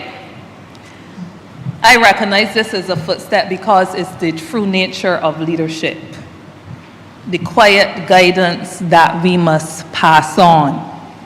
Never feel ourselves to be too great that we can't identify greatness and promote greatness in others. But Mr. Speaker, I am no cricketer, but my life and the life of every leader who has carried the mantle of responsibility in the organization that I now lead has been nothing short of an unforgiving test match, in my view. I reflect on Sir Grantley Adams facing the fast bowling of colonial power. Sir Frank Walcott, who was confronted with many bouncers and widespread industrial upheaval. And of course, my immediate predecessor, Sir Roy Trotman, who stood firm against the swing and swerve of globalization and the call for partnership and a new approach to industrial relations. And today, sir, I too face my own overs, the precariousness and informality of work, the erosion of job security, the constant threat to keeping bread on people's tables, and of course the tongue lashing that individuals in my position often get. I would like to say that unlike the cricketer, we don't get to take water breaks. We don't get to walk off the field between overs. We often don't get to reflect overnight. But eternal vigilance has to be our slogan. And where am I going? I believe I will take us there as I reflect on the next footprint in Sir Gary's journey, which I believe was left. And that was found in the controversial declaration he made in Trinidad that gave England a winning chance. England a winning chance. They took it. They won. And many disagree to this day, but I'm not concerned with whether he gave up a match or whether another team genuinely won the match. As I reflected on his contributions, I was more concerned with the principle.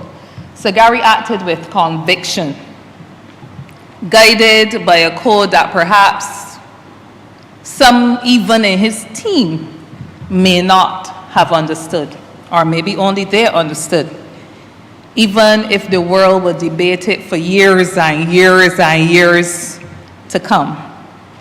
Decades later, as I've heard some paying tribute to him over the last couple of weeks, some people still ask the question, who won the test, England or cricket?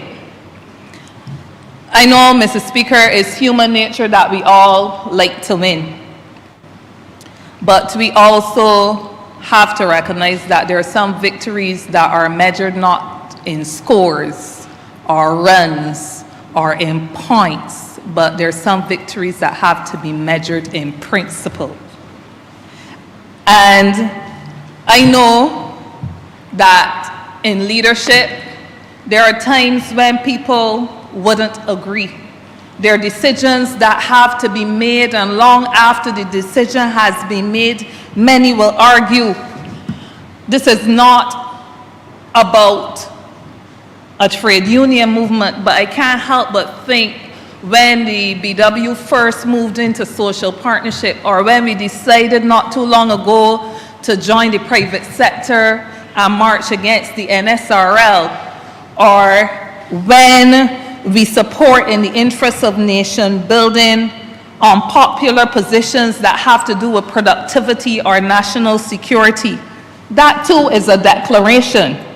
I'm speaking about the declaration that Sagari made that was so controversial. Not everyone agrees in those moments.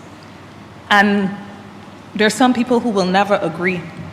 But the principle is sound, and principle is always vindicated. I have the honor to mentor many who I often say to them, you may find yourself wrong, but if your decision is grounded in principle, you can rise or fall on principle, because principle will stand.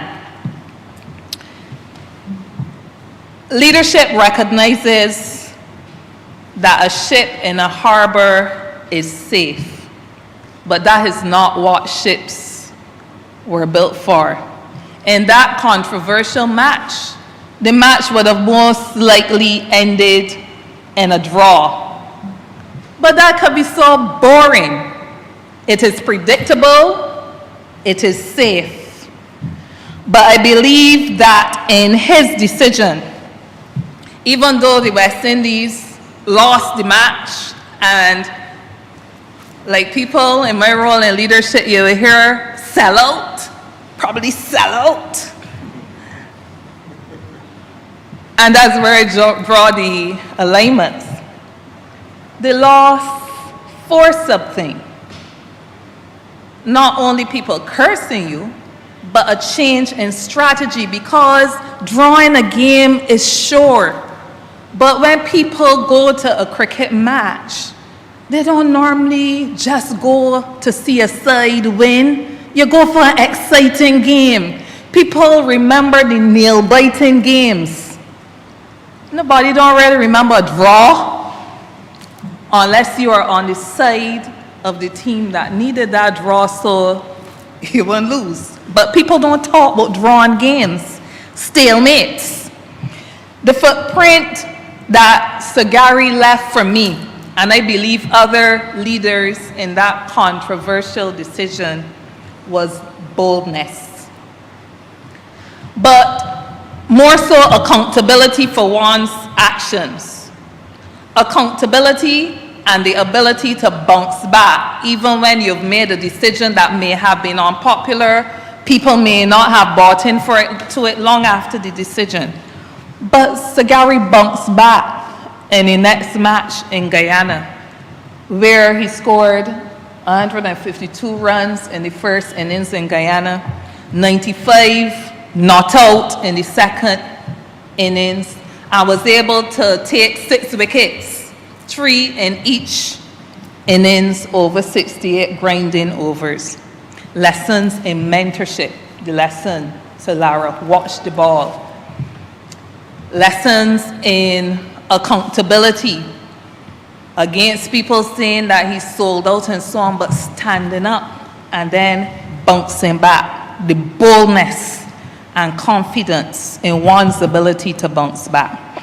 Mr. Speaker, I will reflect finally on the passing of his friend and teammate, which, as I watched him recounting that, shown over the last 2 weeks again, the interviews aired.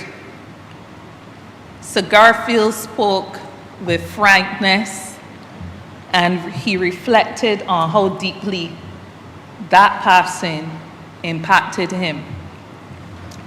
And more importantly, perhaps, how it reshaped his life.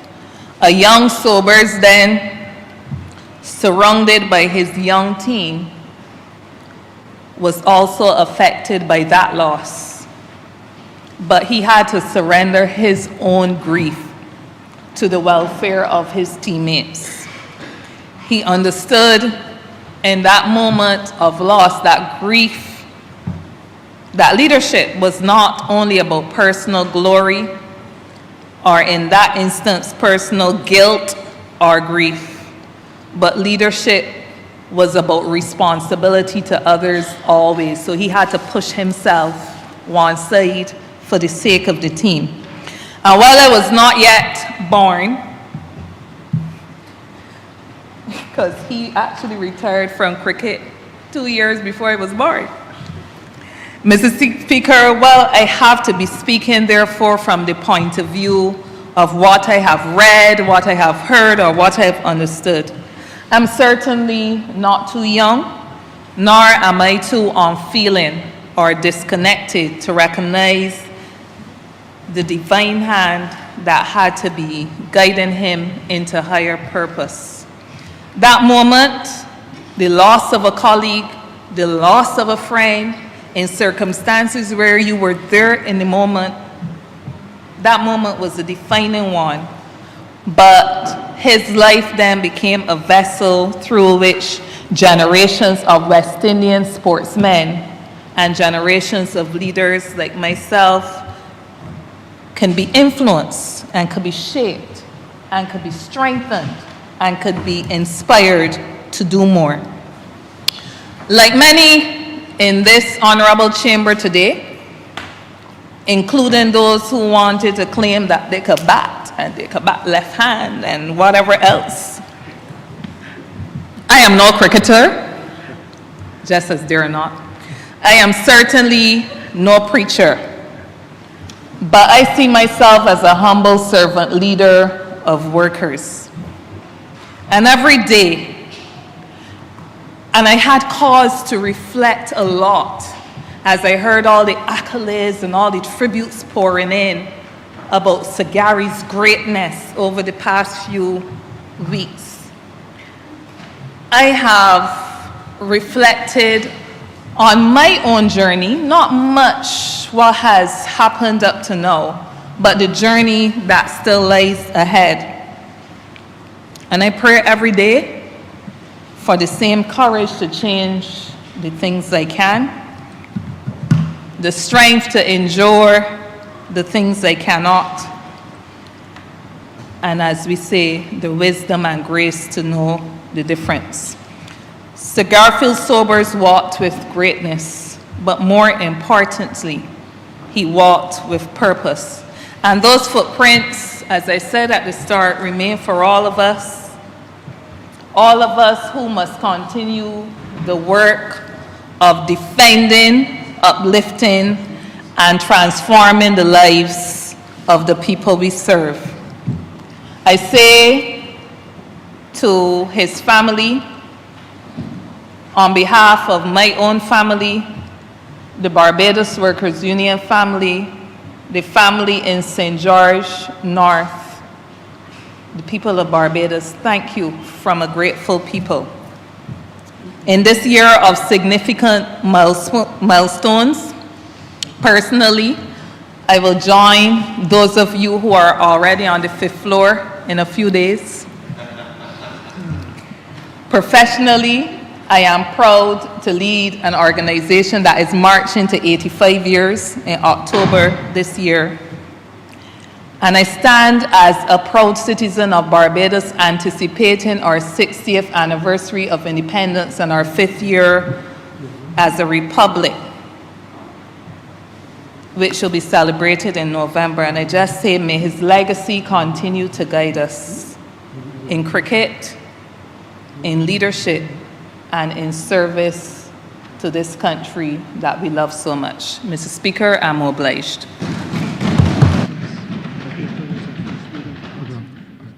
Honourable for St. James North. Thank you very much, Mr. Speaker. I rise to also lend my voice to this very important tribute, and I assure you and the audience that I certainly wouldn't be long given the hour. But suffice it to say that for me, we're not only speaking about the world's greatest cricketer or a national hero or even a man for all seasons, but invariably, to my mind, a man who will be forever be the architect of greatness. And for me, it's about ensuring that we can build on his legacy. I listened to the Honourable Member for Christchurch East as he reminisced on his own time perhaps in his mind, as he said, being like Sir Gary. I had a similar encounter, but perhaps not as profound. But I remember in my household, my dad would always talk about the exploits of Sir Gary. And one of the things that he always mentioned about Sir Gary on the field was that he was able to, as they call it in cricket, take the ball off of the bat. You feel right under the batsman. So one day, playing cricket in the road, as most young Barbadians did, particularly in the 80s and 90s, I somehow got into my own head and believed that I could do the same. And if you know anything about cricket, Mr. Speaker, in the road, playing with a hard ball, the ball coming off of the bat, somehow wisdom escaped me that day, and I went straight under the way called the gun mouth and tried to take the ball off of the bat. And you can rest assured that I ended up with a big swollen thumb. I had to go and seek medical care. And the moral of that story forever remains with me, that there was only one Sir Gary, and I certainly was not him. But more importantly, Barbados is at a very important time in our history. And over the years, young people, in one way or the other, have heard stories that forever immortalize and cement in their mind the icon and the global legend that he is. And I remember when I was a youth ambassador in 2003, I was attending a Commonwealth youth meeting. I was 21 years old at the time. And as I passed immigration in Sydney, about to pass customs, the customs officer looked at my bag. Do you have anything to declare? No, I don't. Then he asked me, so where are you from? I said, Barbados. And without missing a beat, he says, Barbados, the country from that great man, Sir Garfield Sobers. And of course, at that time in my life, you're still finding yourself, you're still trying to navigate who you are as a person. And if anybody knows about the distance from between Barbados and Australia, I'm sure the family certainly does. You know that you're very far from home. And the first thing that an Australian would have said to me invariably was about your own Garfield Sobers. I cannot put to you in words what that meant and still means to this day, because it tells you, as you've seen in terms of the funeral, and particularly since his passing, the response that has become known around the world, and it speaks to the man.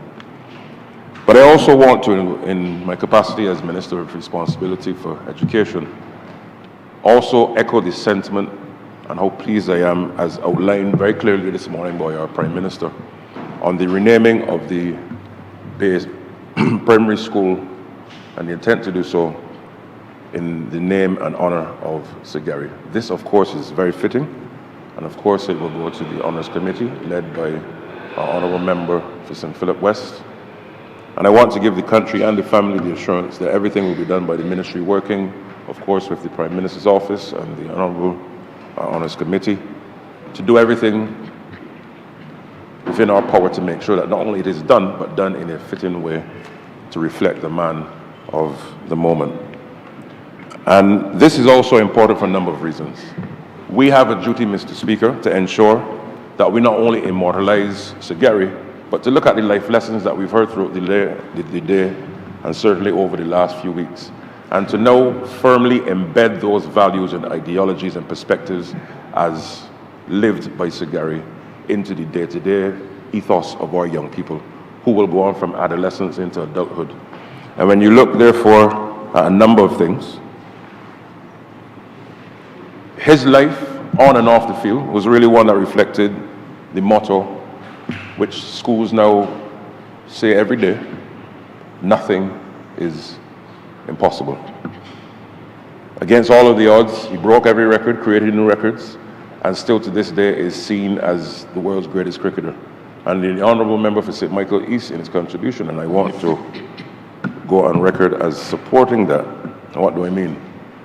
I'm sure, Mr. Speaker, there will be persons and cricketers around the world who will go on to do great things, who will be brilliant bowlers, brilliant spinners, wicket keepers, batsmen, etc.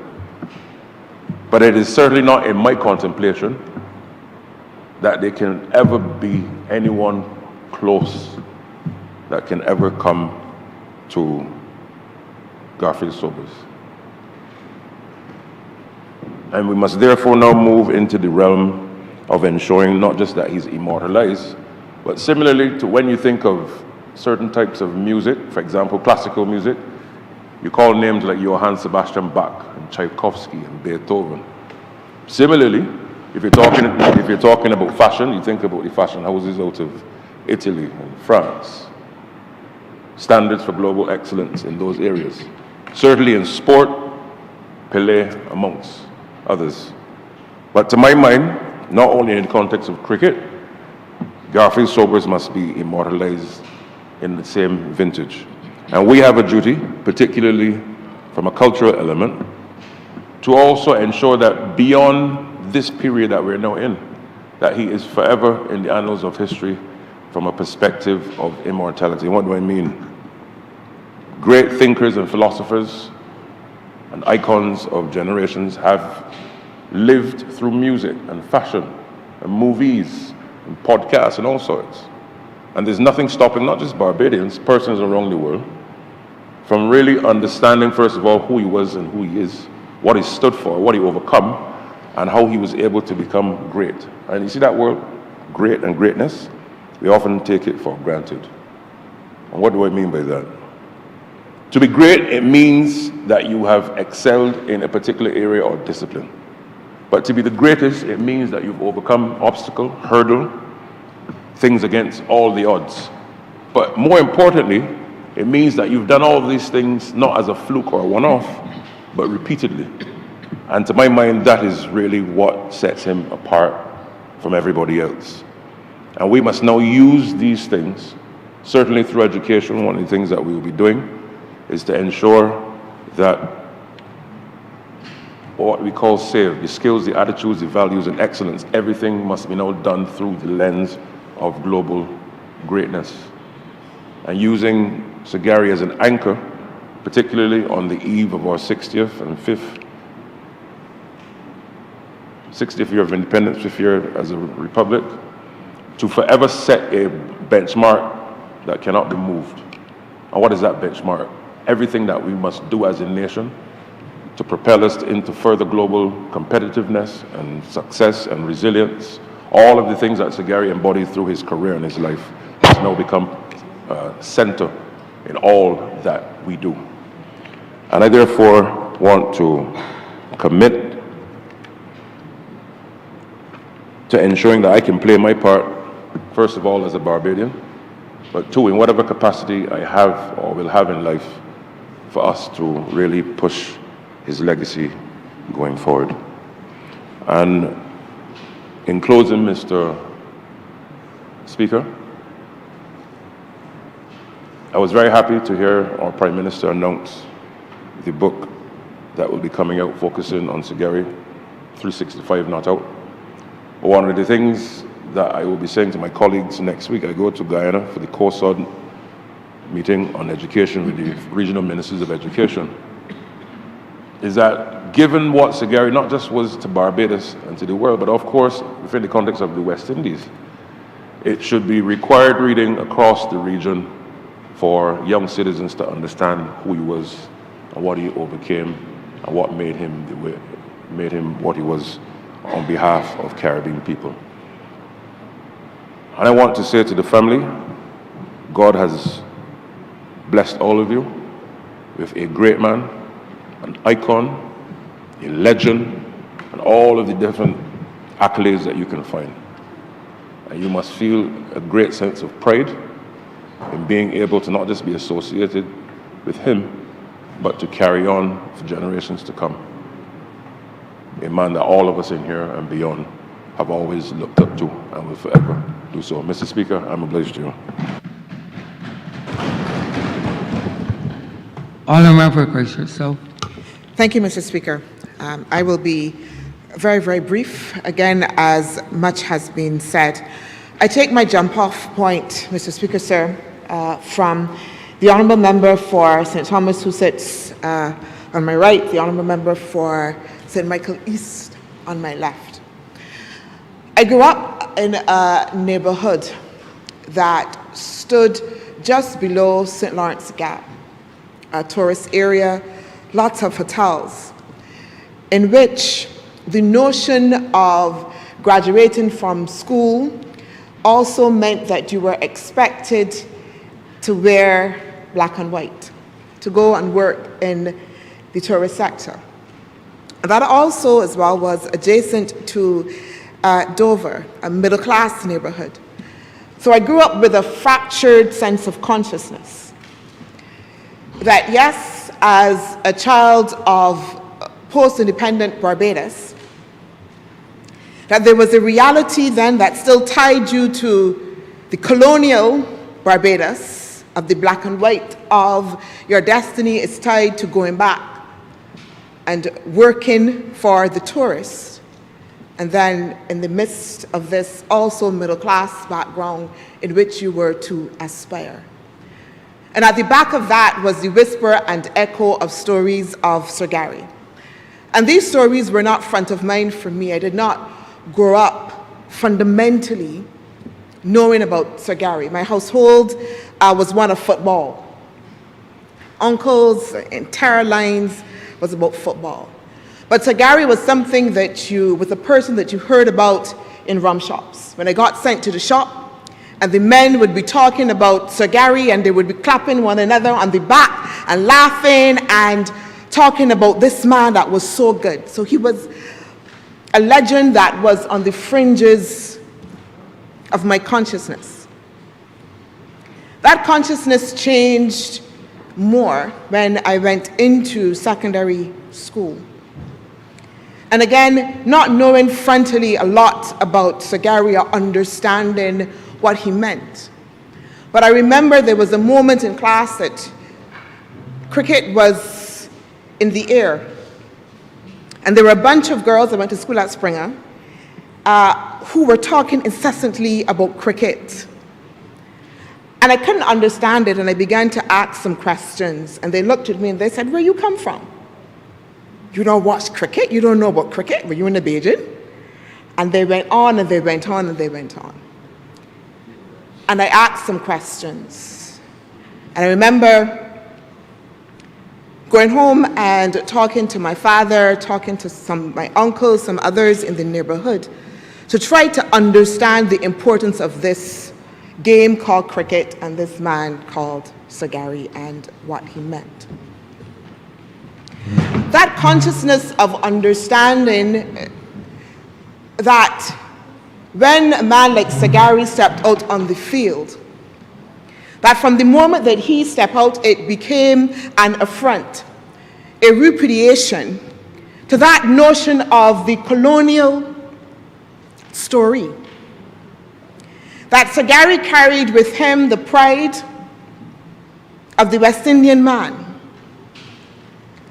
living in London and in UK, in a country that was still determined to define him and define us, again, in an old way, and in the midst of that stepped Sir Gary.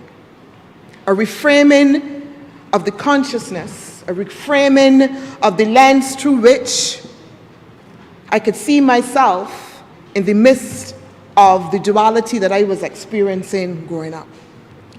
And I want to say to you, Mr. Speaker, sir, that while, yes, I understood all of the runs and all of the stats that were associated with Sir Gary's legacy, I watched more the man when he stepped on the field. I watched the swagger. I watched the upturned collar. I watched the way sometimes he propped up on the bat.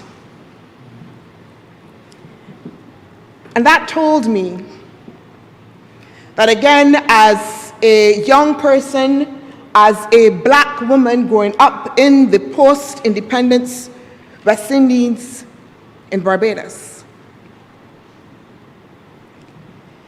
that there was something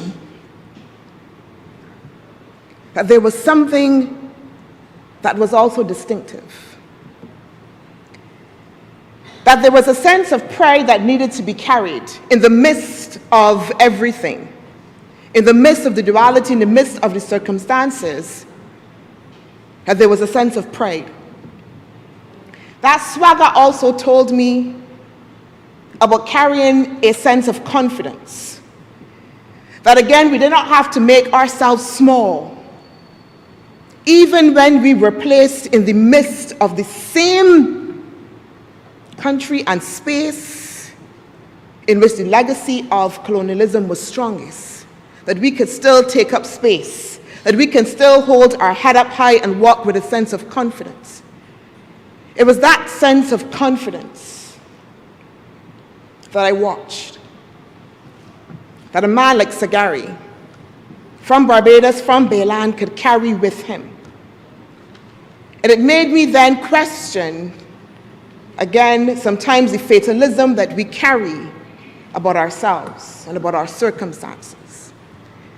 I watched videos, again, of the West Indies and Sagari in loss. Not pretty. And I heard stories of how badly he felt when there was loss. He had a sense of shame. That he felt it so passionately, that the game was not just about himself, that the loss was internal, that it was felt. And that also told me something about resilience. That even in loss, there was a way to carry yourself. And that even in loss, there was a way to bounce back and to be resilient as well, because there was going to be another game, another time when you can step up again with the same confidence, sometimes even in the same place. It is those things, Mr. Speaker, sir, that I remember. And that upturned color as well was so fundamental and so important. Because it said, I come out here in my white like everybody else, but watch me, that there was something that you should watch. Again, because a little different than anybody else. And that before he swung the bat or saw the ball, that you had to watch, because who is this man that could step out? With his color upturned, like he owned the place. And that again, Mr. Speaker, sir, was fundamental. And even if we transpose everything that Sagari meant in that time to now, it also says to us as small island developing states in the hostile global economy that we have now, that we can still take up that level of space. It was that ethos that Sagari carried that allowed us to stand again and say no to the shipwrighter agreement. That we're small, and yes, there are circumstances that are against us. But yeah, my color upturned though. Yeah, I could still take up space here. And it is those lessons more than anything else, Mr. Speaker, sir, that are important. And I believe it is those lessons and the ethos of who the man was fundamentally in what he represented to that project of nation building that we should remember most. The Honourable Member for St. Lucie spoke a lot about his humility. And I met Sagari as an adult. And I'm one, Mr. Speaker, sir, very honest. I judge people not by what they say and do once, but how they show up consistently. And every single time that I met Sagari, he was humble. That this man with so much accolades could greet you with such softness, that he could be in one space so big and so loud, but then greet you with that level of softness and humility, again, was something that I remembered. There was something about being in his presence and his smile, the little smirk that he will have there when he greeted you. Again, that made you check yourself. Because if you feel that you're big and you're standing in front of a man that is so great and he could be so humble, yeah, just check yourself just for a second there. Yeah? Because that, Mr. President, was fundamentally what I understood this man to be able to represent. And as I, Mr. Speaker, sir, stand in agreement with all of the calls for the renaming of schools and the edifices and all of the other things, and as our Prime Minister would have announced, as would have been indicated by the previous speaker, the publishing of a pamphlet, 365 Not Out, that will tell stories to inspire a generation. Mr. Speaker, sir, I call for more. I want comics and I want animation, because Sagari, if he is a hero for us, then should be immortalized in those ways that our children and the future generation can see him and encounter him in ways that they will connect to. That it's not just about those who will have sporting prowess that will be part of an academy, but that for all the generations that they will be able to encounter the story of Sagari. Not the runs, but the story of Sagari. I want not just for people to read it, but that it is embedded in the curriculum, Mr. Speaker, sir, in a way that our students have to argue about the greatness of the man. That at universities, that we are producing papers about the connection between independence, people like Sagari, and the history of West Indian cricket. That should be a fundamental part of what we do within our universities. I want videos and movies, Mr. Speaker, sir. I remember when I was Minister of Culture, I'd asked the National Cultural Foundation to reimagine Jackie Opal and reproduce a compendium of works in which we took the music of Jackie Opal and turned it into art and dance and painting. Why can't we do the same about the life of Sagari? Now, the legacy is not just something that we hold on to amongst a few, but that we ensure that it is embedded in the Barbadian history, that it will serve as a remembrance, that when we reach a hard place in the middle of a circumstance, that we take that example of the man walking across the field with his collar upturned, Mr. Speaker, sir, to meet the odds. To his family, we say condolences, but I say thank you. I say thank you. Because I understand what it is to have a father, a parent who's out there and belongs to the world. And then as a family, sometimes you have to take what's left when it is given there. And that is a sacrifice that you have made. And it's a sacrifice, again, given the outpouring of everything that has been said since his passing, that I hope demonstrates the love and the appreciation for that sacrifice that it is given. To Sagari, even as we have laid him to rest, Mr. Speaker, sir, I say, go easy because you have done well, thou good and faithful servant. I'm obliged, Mr. Speaker, sir. Honourable Sir Michael West. Mr. Speaker, sir, I rise today with a profound sense of pride and honor to be able to stand here in this honorable house to pay tribute to one of the greatest Barbadians who has ever lived, the Right Excellent Sir Garfield Sobers. Sir, I intend to be very short, as I'm aware that the family has been very patient and gracious in allowing us all, who at times have clambered all over ourselves, to pay tribute to such a great man. But Mr. Speaker, this moment reminds me of the honor that it is to serve in this place as a parliamentarian and a representative of people, to be able to give tribute to our Barbadian like this, and I treasure this right. Mr. Speaker, there are some people whose lives become so intertwined with the story of a country that it becomes almost impossible to separate that individual from the nation. Sir Gary was such a man. He was not simply a great cricketer. He was not simply a global icon. He was simply one of our national heroes. For generations of Barbadians, Sir Gary was living proof of what was possible, what is possible.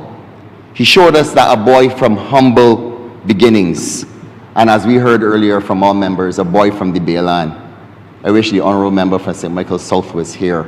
He is a boy from the Pine. And he has also achieved in his life. And I know that he would love to be here as well. A boy from the Bayland can stand on the greatest sporting stages of the world and be acknowledged not merely as one of the best from Barbados, but the best from the Caribbean and one of the greatest from the world. Mr. Speaker, to be very honest with you, Sir Gary was actually my first hero. I didn't really know much about cricket at the time, and I didn't understand much about the significance of international sport. I didn't even understand really much about representation at such a tender age, but I knew Sir Gary. He was my hero. In fact, Mr. Speaker, Sir Gary was my first hero, and Michael Jordan was my second. But there was something very different about Sir Gary. Michael Jordan played overseas. Sir Gary was ours. And Mr. Speaker, I have to say that my hero club was very elite. This was a club full of people who can claim the rightful title of the GOAT. Young people would know that as the greatest of all time. Mr. Speaker, my mother loved cricket, and that is how I gained love and appreciation for the sport. And I can recall that I first learned from her that Sir Gary was a left-hander. So, unlike the Honourable Member from Christchurch East, who tried to mimic all of Sir Gary's sporting accomplishments, like hitting 6 sixes and over and such like, I decided that I was going to do everything left-handed. So I would open the door left-handed. I would dribble the basketball left-handed. I would try and write left-handed. I would bat left-handed. Everything that I did, I would do left-handed because my mother convinced me that the greatest athletes were lefties. There was Diego Maradona. There was John McEnroe. We used to play a lot of tennis back in those days. Those were the stalwarts of their sports. And they were great, equally great. So I had it in my mind that I would do everything left-handed. But alas, my left side of my brain took over most of the time, and I'm still right-handed to this day. But, Mr. Speaker, if Sir Garfield did it with his left hand, this little boy wanted to do it with his left hand too. And that's the point. That is the power of a hero. Children do not simply listen to their heroes, they imitate them. They study them. They dream about becoming them. That's the power. That is why our regional sporting heroes are so important to our youth. Like Usain Bolt, Obadeli Thompson. It doesn't matter the sport.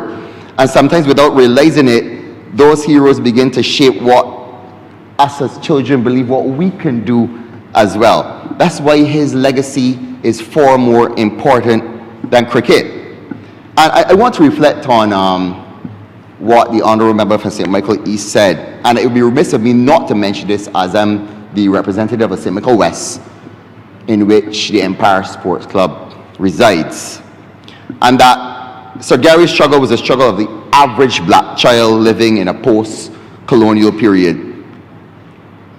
And the Empire Sports Club was a club that embodied the struggle of a black man. And as the Honourable Member that from St. Michael East said, Herman Griffith was one such cricketer. Sir Frank Worrell, Sir Everton Weekes.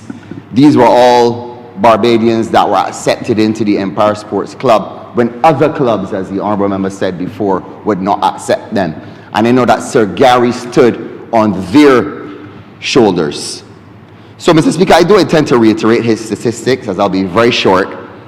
But his talent, which was a common theme today, is only part of the story. Obviously, talent cannot just translate into excellence. And we heard before some of the advice that Sir Gary gave to Brian Lara. You got to practice.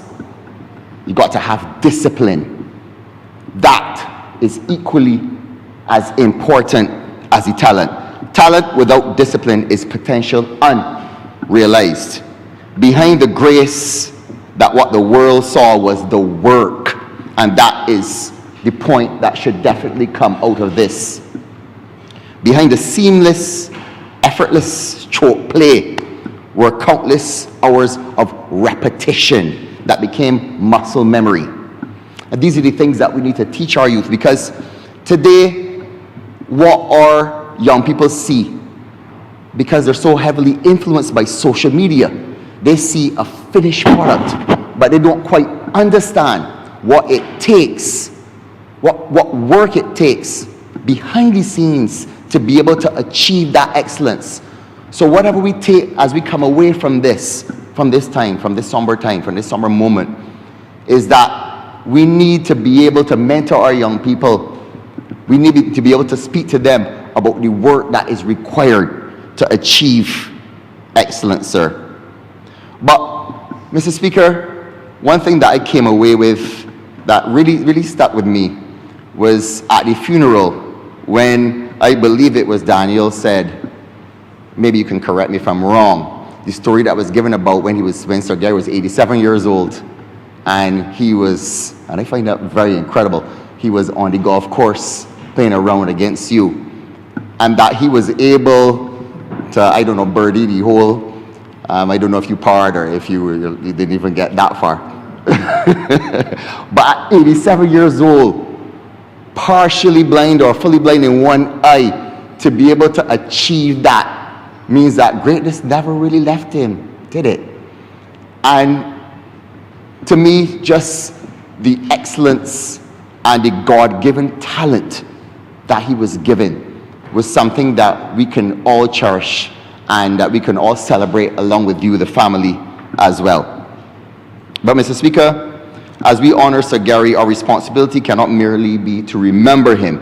Our responsibility must be to use his memory, because national heroes should not become statues only that we occasionally walk past. Their stories should remain alive.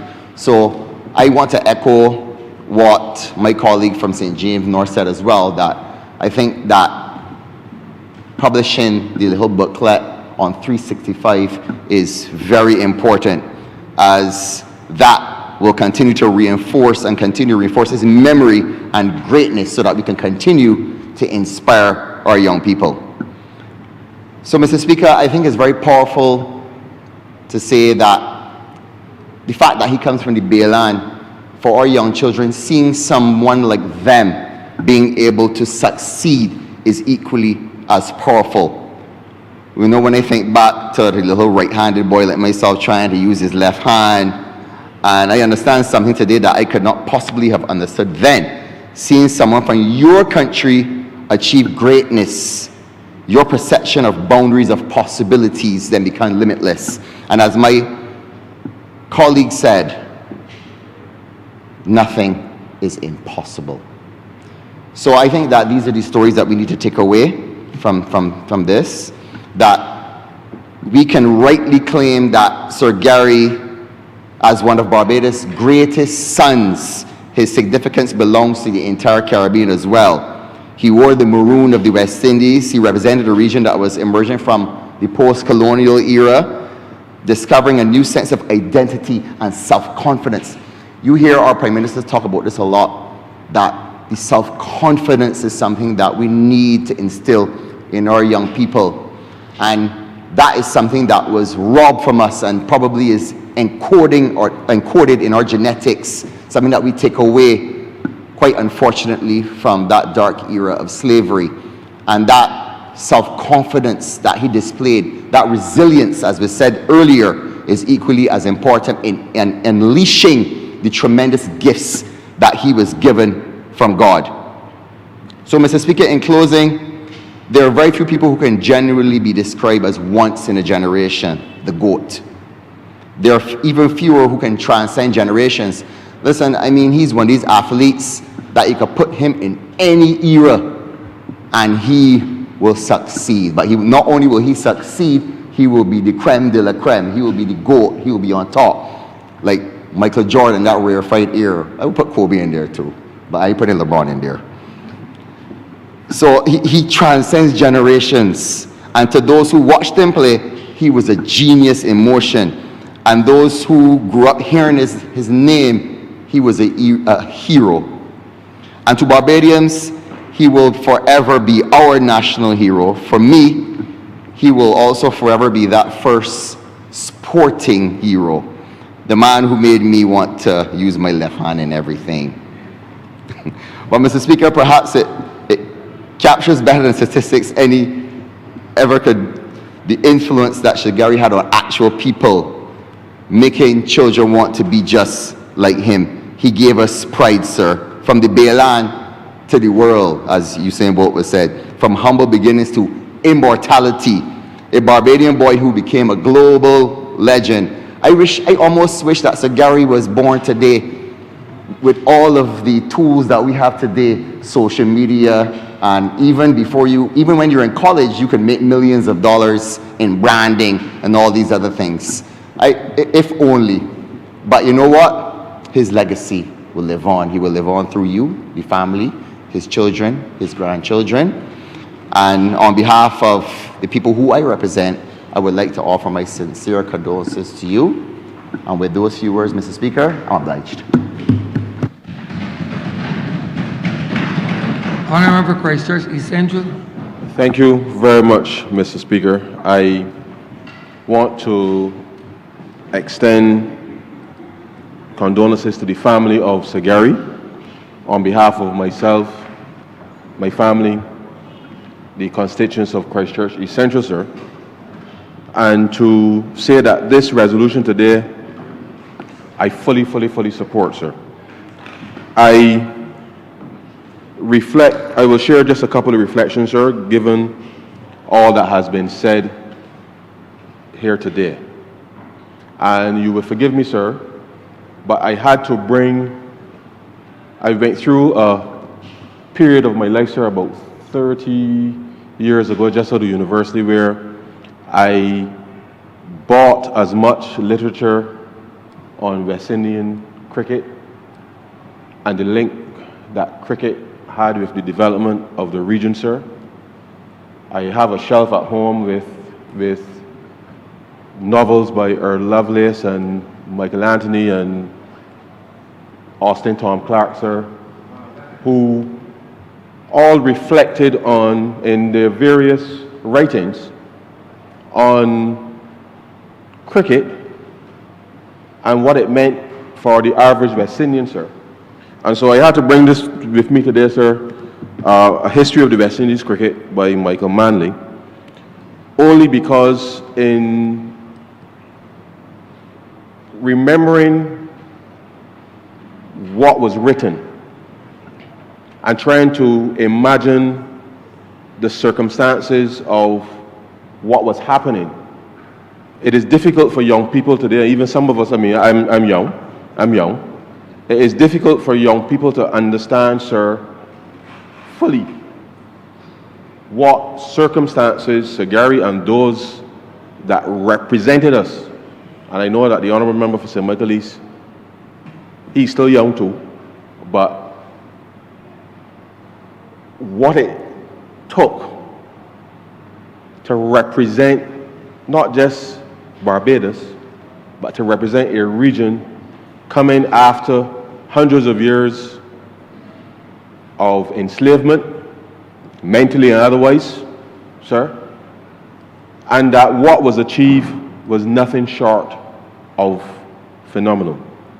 So just permit me, sir, to share some statistics, but from a different perspective.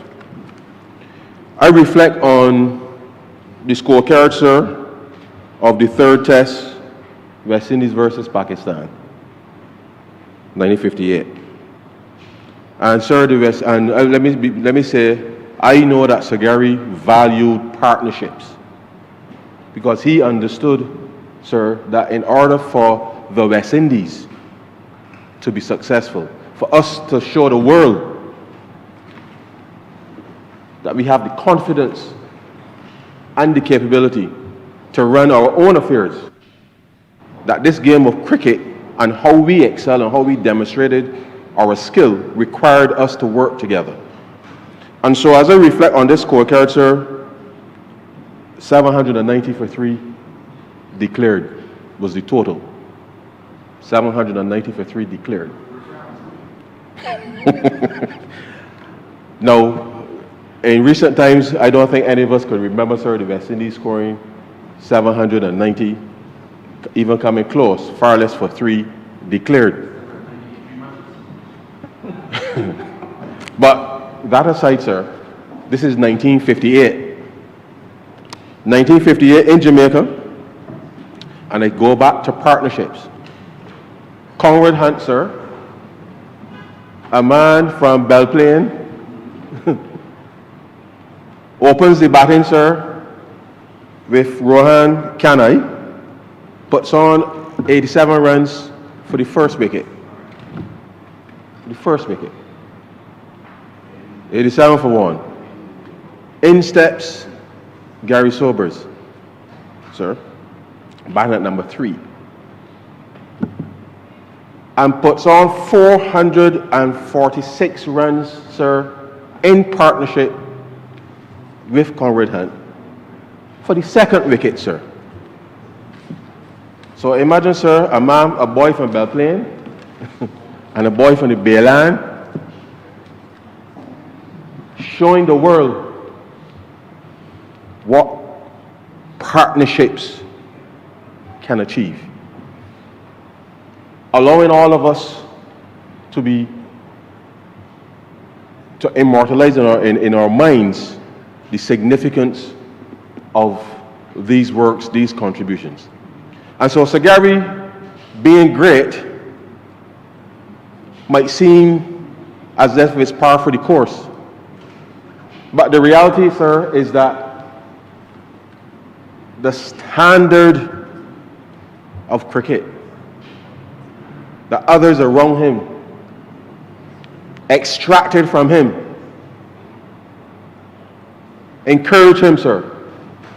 Because at the end, sir, Conrad Hunt scored 260 runs, opening the batting. And nobody talks about that, but Sir Gary understood that as the runs were piling on, sir, and you, sir, we all know we were growing up in the road, we were on back for the whole day. And this is the kind of thing that all of us would like to be experiencing, where you know you got the opposition and you're grinding them, and they're all 6s and 4s. They how the fellas today think that T20 and everything is a 6 and a 4. You rotate the strike and you just grind them down, sir. You grind them down. But I go on, sir, because when Conrad Hunt, now Sir Conrad, the late Sir Conrad, sir, got out, and the score was 533, sir, in steps Everton the course of week, sir. Now, regrettably, sir, Everton only scored 39. But again, sir, another partnership, sir, of 69 runs with Sir Gary on the way to the 365, not out. And when Sir Everton got up, sir, who comes next? Clyde Walcott, sir. Sir Clyde Walcott. 88 runs not out when the game, well, not the game, the innings had to be declared because of the crowd coming onto the pitch, sir. Partnerships. Sir Gary understood partnerships. So when he stepped onto the field, sir, with his collar up, as I heard the member for Christchurch South shared earlier, what I think about that reflection and what I want young people to understand and appreciate is that we want our young people to have the confidence to go into any room, any part of this world, and be like Sir Gary. Because the moment Sir Gary stepped onto that wicket, sir, onto that field, with his collar up, he meant business. He knew that he was here to do the business, not just batting for Garfield Sore, but he was batting for us in the IV, all across Barbados, all across this region. And he was doing so, encouraging others, sir, to be excellent. And between 1955 and, realistically speaking, sir, 1995, when the West Indies as a collective was the dominant sporting franchise globally, where, as you heard during the tributes, sir, Sir Gary demonstrated and gave confidence, especially in 1966, sir, series in England, when we were negotiating our release from the British, gave us the confidence that we could govern ourselves, sir. That is important. And as I reflect on the fact that I can think of no other sporting personality other than perhaps Muhammad Ali, who, and I will come to just share that reflection in a couple minutes, sir, whose, but maybe, but I'm talking about the political views, and I know that Sir Gary was always known to be apolitical, but I will share an interpretation of something that happened to him that I know could only be a true expression of him.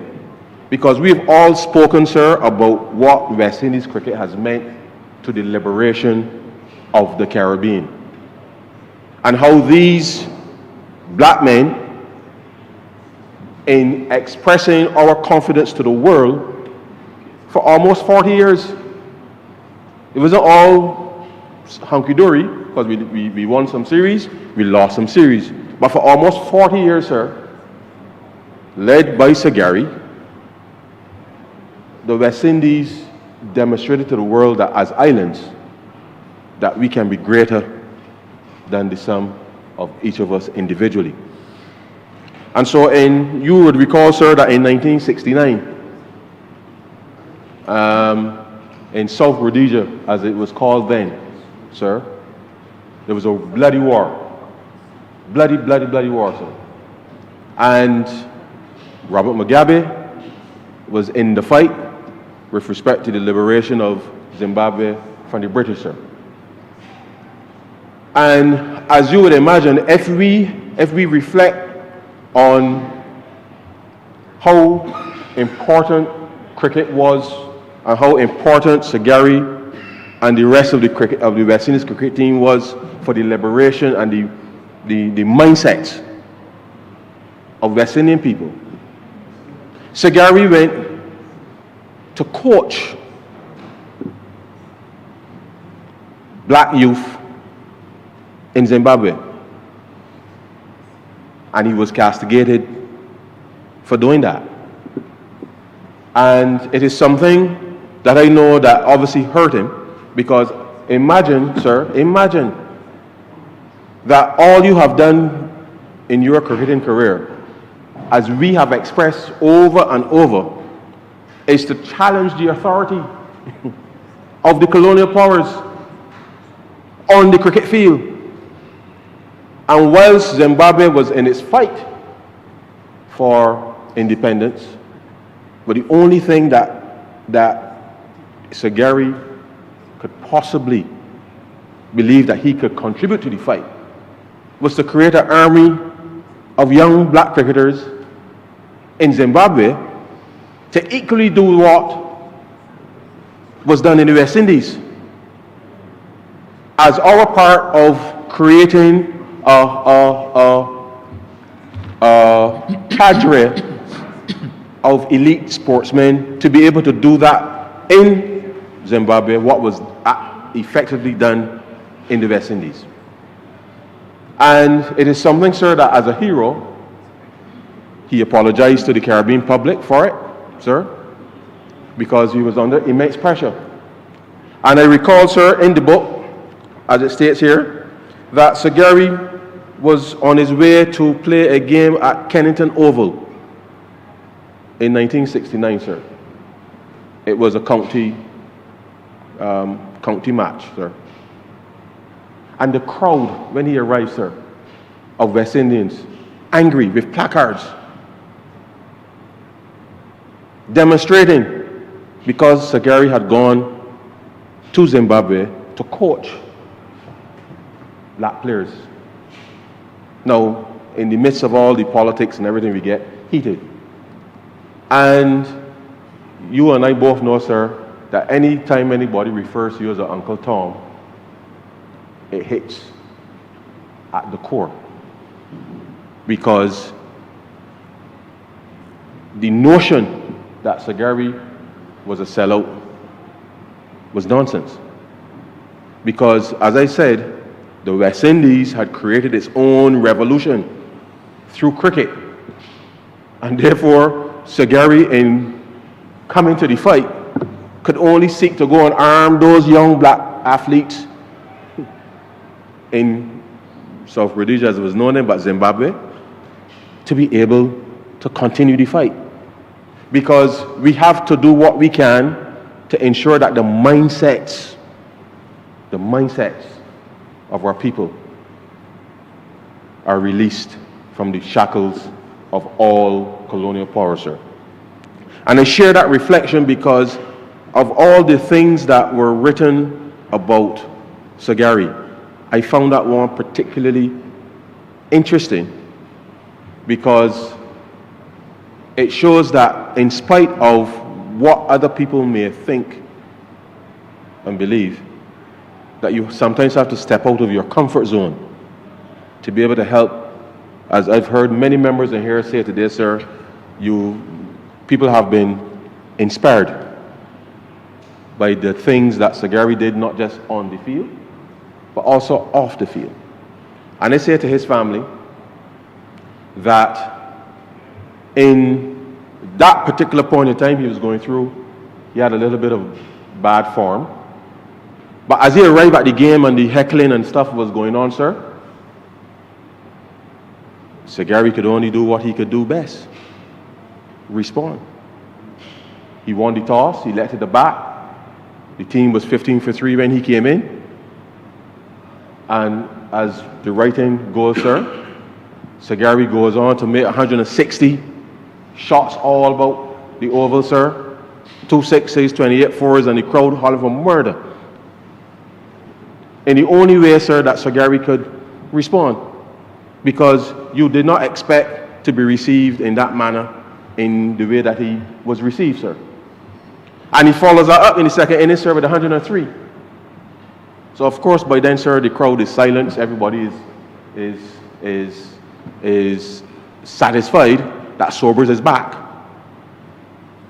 And therefore, I say that as leaders, we sometimes have to make sure that people understand the journey and what is required sometimes, sir, to be able to get things done that may not necessarily be popular. But I think Sir Gary certainly reflected that for me. And I just want to read something very quickly, sir. Oh, there it is. Just a short passage to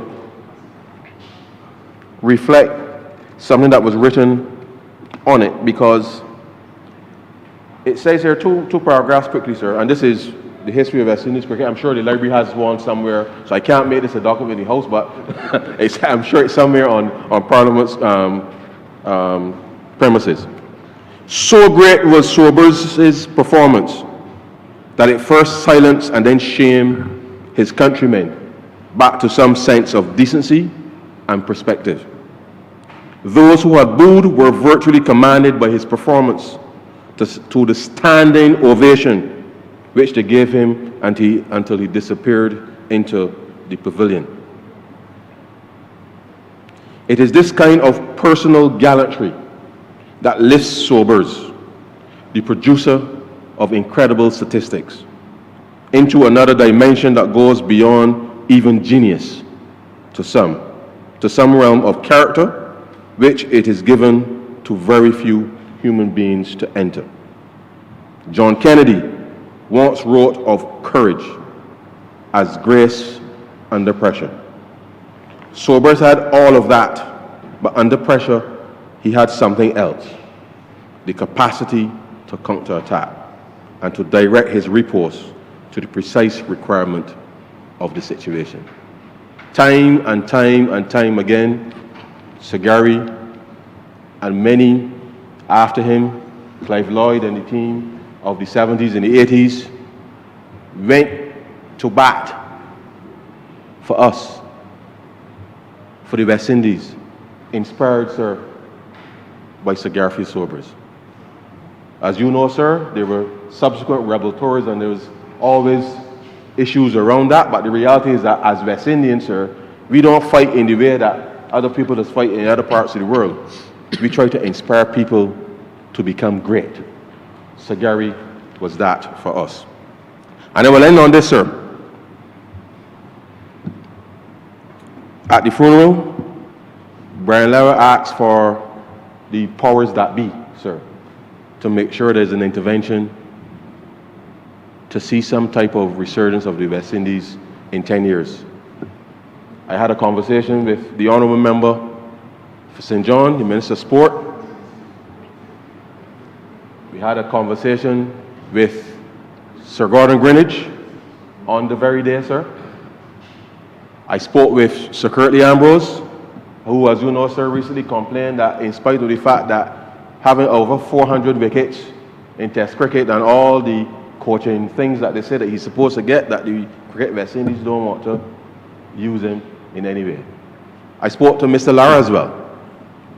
And together, through the Ministry of Sport, we are going to make this happen. I believe, sir, it is the fitting way to honor our heroes. We will study Sir Gary and we will finish his work. With those who are, sir, I'm obliged to you.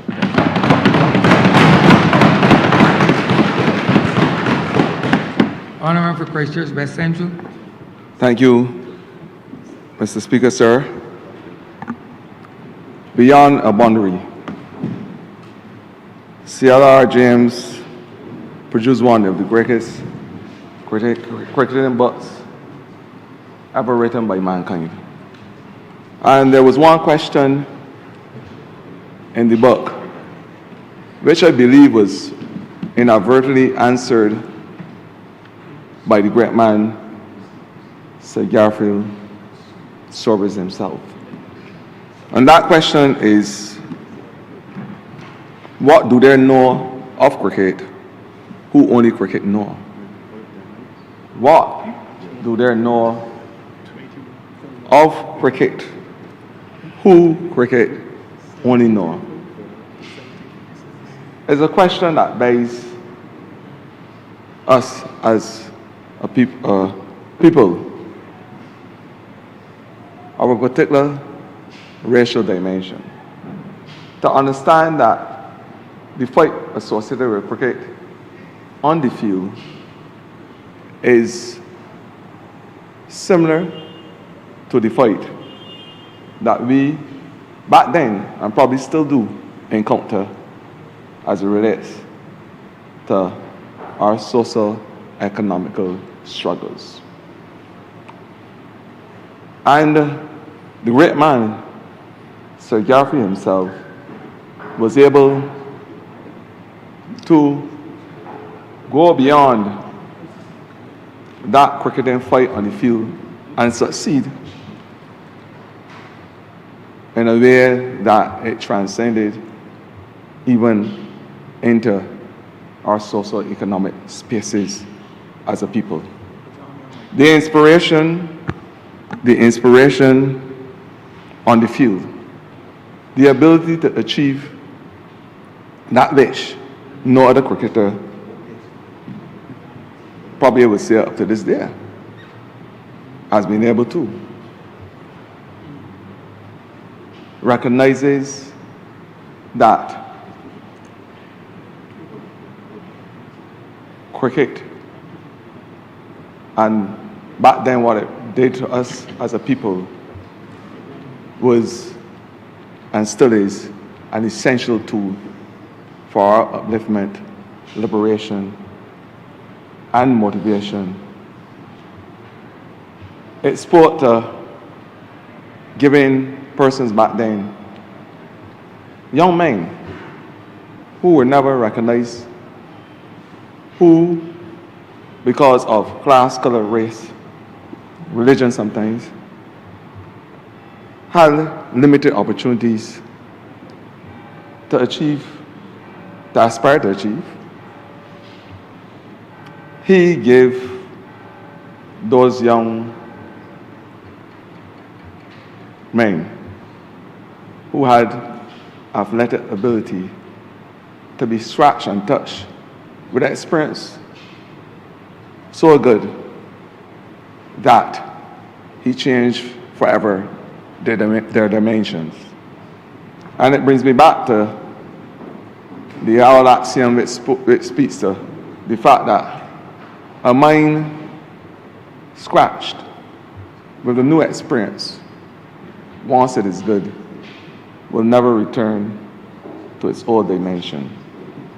So Geoffrey Sobers was able, on the cricket field and off the cricket field, to scratch the minds of young men from across Bay Land in the envelopes of the great constituency of Christchurch West Central and across Barbados in a way that they were able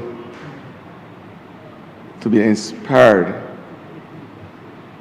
to live and dream the Barbadian dream. He was not only, admittedly, and you heard it the whole morning, the whole day, to be a successful figure on the cricketing field, but his exploits as an ambassador in the international sphere, in the regional sphere, is well documented. You would have heard my colleagues spoke this morning earlier about the fact that he was given a regional award, the Order of the Caribbean Award, recognizing his work, and that was given around the same time when my mother happened to give birth to me. And it recognized that his efforts on the cricket field started a movement where Caribbean people unified in a special way to be successful, not only in the cricketing arena, but to be successful as a region as it relates to how we treat to each other. He was ambassador extraordinary. And the tenets of humility, selflessness, hard work, discipline were exposed everywhere he went. And not only every nook and cranny in Barbados, but around the world. He was recognized for his modesty. Persons in his presence oftentimes did not recognize that he was a man who ruled the cricketing world. And it not only had international significance, but you heard earlier that the socio-economic inspiration that was laid because of Sir Garfield's exploits on the cricketing field. Not only that, because that is well documented as well, how he was able to inspire young black men and women to be the best at whichever chosen field of endeavor. To be the best. Best for him was really the simple acronym for better every single time. Because irrespective of whether on the field or off the field, I think Sir Garfield lived by that basic acronym of BEST. He delivered better every single time. Every single time on the cricket field, every single time on the international sphere as an ambassador for this country and for the region, every single time when he was able to give, even after cricket, in terms of his philanthropy. We know for a fact that Sir Garfield believed in give back. That which we are right now having the conversations with Barbadians. How you can give back to help build your country. And Sir Garfield's philanthropy in terms of helping and coaching young cricketers across the Barbados is, again, well documented. He believed in it. He believed in giving to the country which made him the global icon that he was. He believed in it. He believed in the virtues of good, strong family and family dynamics. And so he would have spent many waking hours of the day ensuring that he became the inspirational role model for persons who he came in contact with. That was his simple mantra. And so you will often find Sir Garfield lending assistance to young cricketers across Barbados.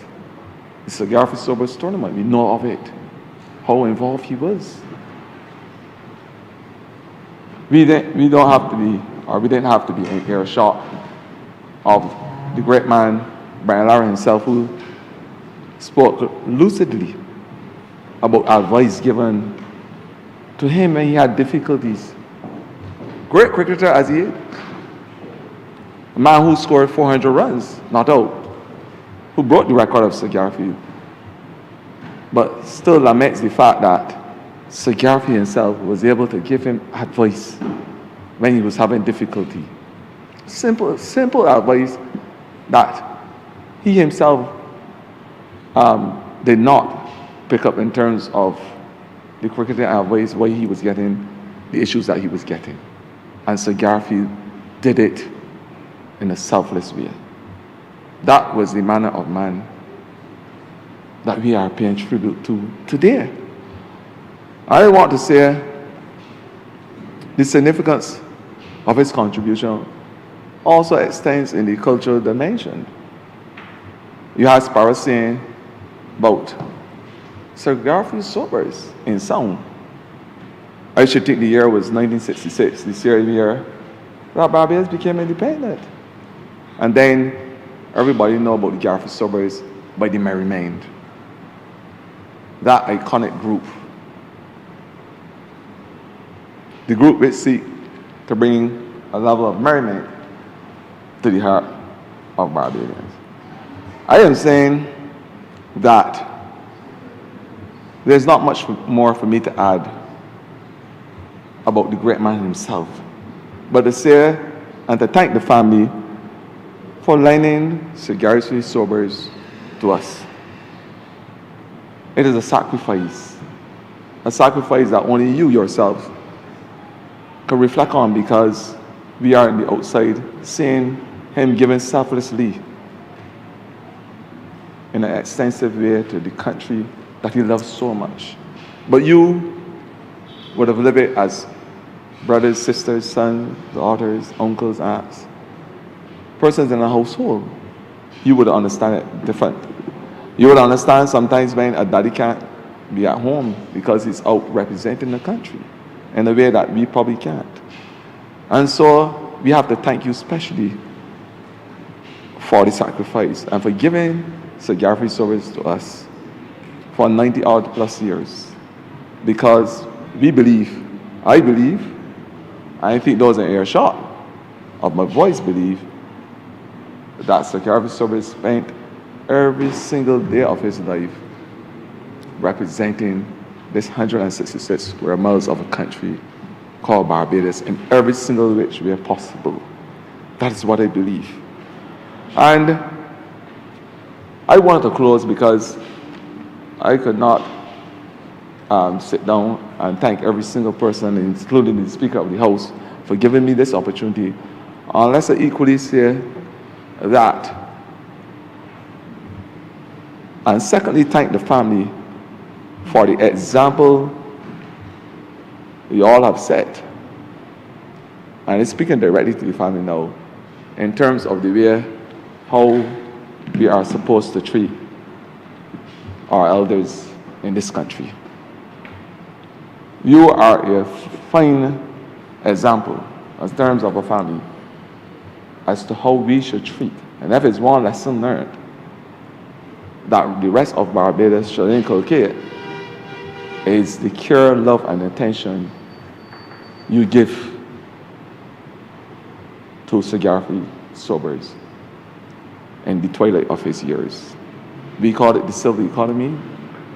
I will call it the golden years of his life, where you as a family took care, equal care of Sir Garfield Sobers in a way that we believe every single Barbadian should be taken care of persons who have reached that age. Unfortunately, it's not happening.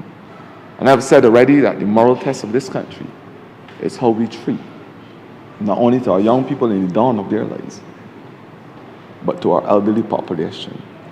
And the way how you cared, love, and extend your arms to help with Sir Garfield Sobers is something that I would like the whole of Barbados, to hold on to as an example of the way how we should treat to our elderly population. You certainly, as a family, have passed the litmus test. And I'm proud to say, as Minister responsible for people in Parliament Elder Affairs, that you have set the bar high as it relates to how we should treat to our mothers, our elderly mothers and sisters, our aunts and uncles, who, as I speak, are being abandoned every single day. Who, as I speak, are being left without food and shelter by family members who can do better. So if it's one thing that I, as Minister, can take away from the latter years of Sir Garfield Sobers is how his family was able to treat to him and to care for him and to allow him to live in dignity. And that I'm proud of. And I think that Barbadians can recognize and use your family model as the perfect example, maybe how we should treat to our elderly population. Because what I'm saying is Barbados now is certainly not the Bajan way. And I want to congratulate you for providing that care, love, and that understanding and empathy to Sir Garfield Sobers in those latter years. I want to say that we are happy, we are thankful for the life of Sir Garfield St. Albans Sobers. And in closing, I just want to say that his contribution, as I started, goes far beyond the boundary line. He inspired, he brought pride to Barbados, to the Caribbean, and to the world through his service to cricket. His legacy is not and will never be measured alone by his records, his accolades, whether locally or internationally, the trophies that you have home. But his legacy will be measured by his mentorship, his inspiration to young Barbadians of all dimensions, him being our national hero, our cricket icon, and the global ambassador of the Caribbean and the region. May his legacy live on. May he rest in eternal peace. Thank you. Honourable Leader, Government Business. Thank you, Mr. Speaker. I know it.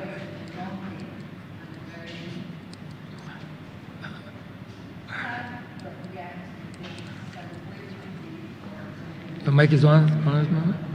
Right, very celebratory as well for all of us. At the outset, allow me to express our gratitude to the family of the Right Excellent Sir Garfield Sir Auburn Sobers, affectionately known to all of us as Sir Gary. I want to thank the family for being here with us throughout the entire day. I know, unlike all of us, you are not accustomed to sitting for so long, unless it's perhaps having watched Sir Gary in a cricket match.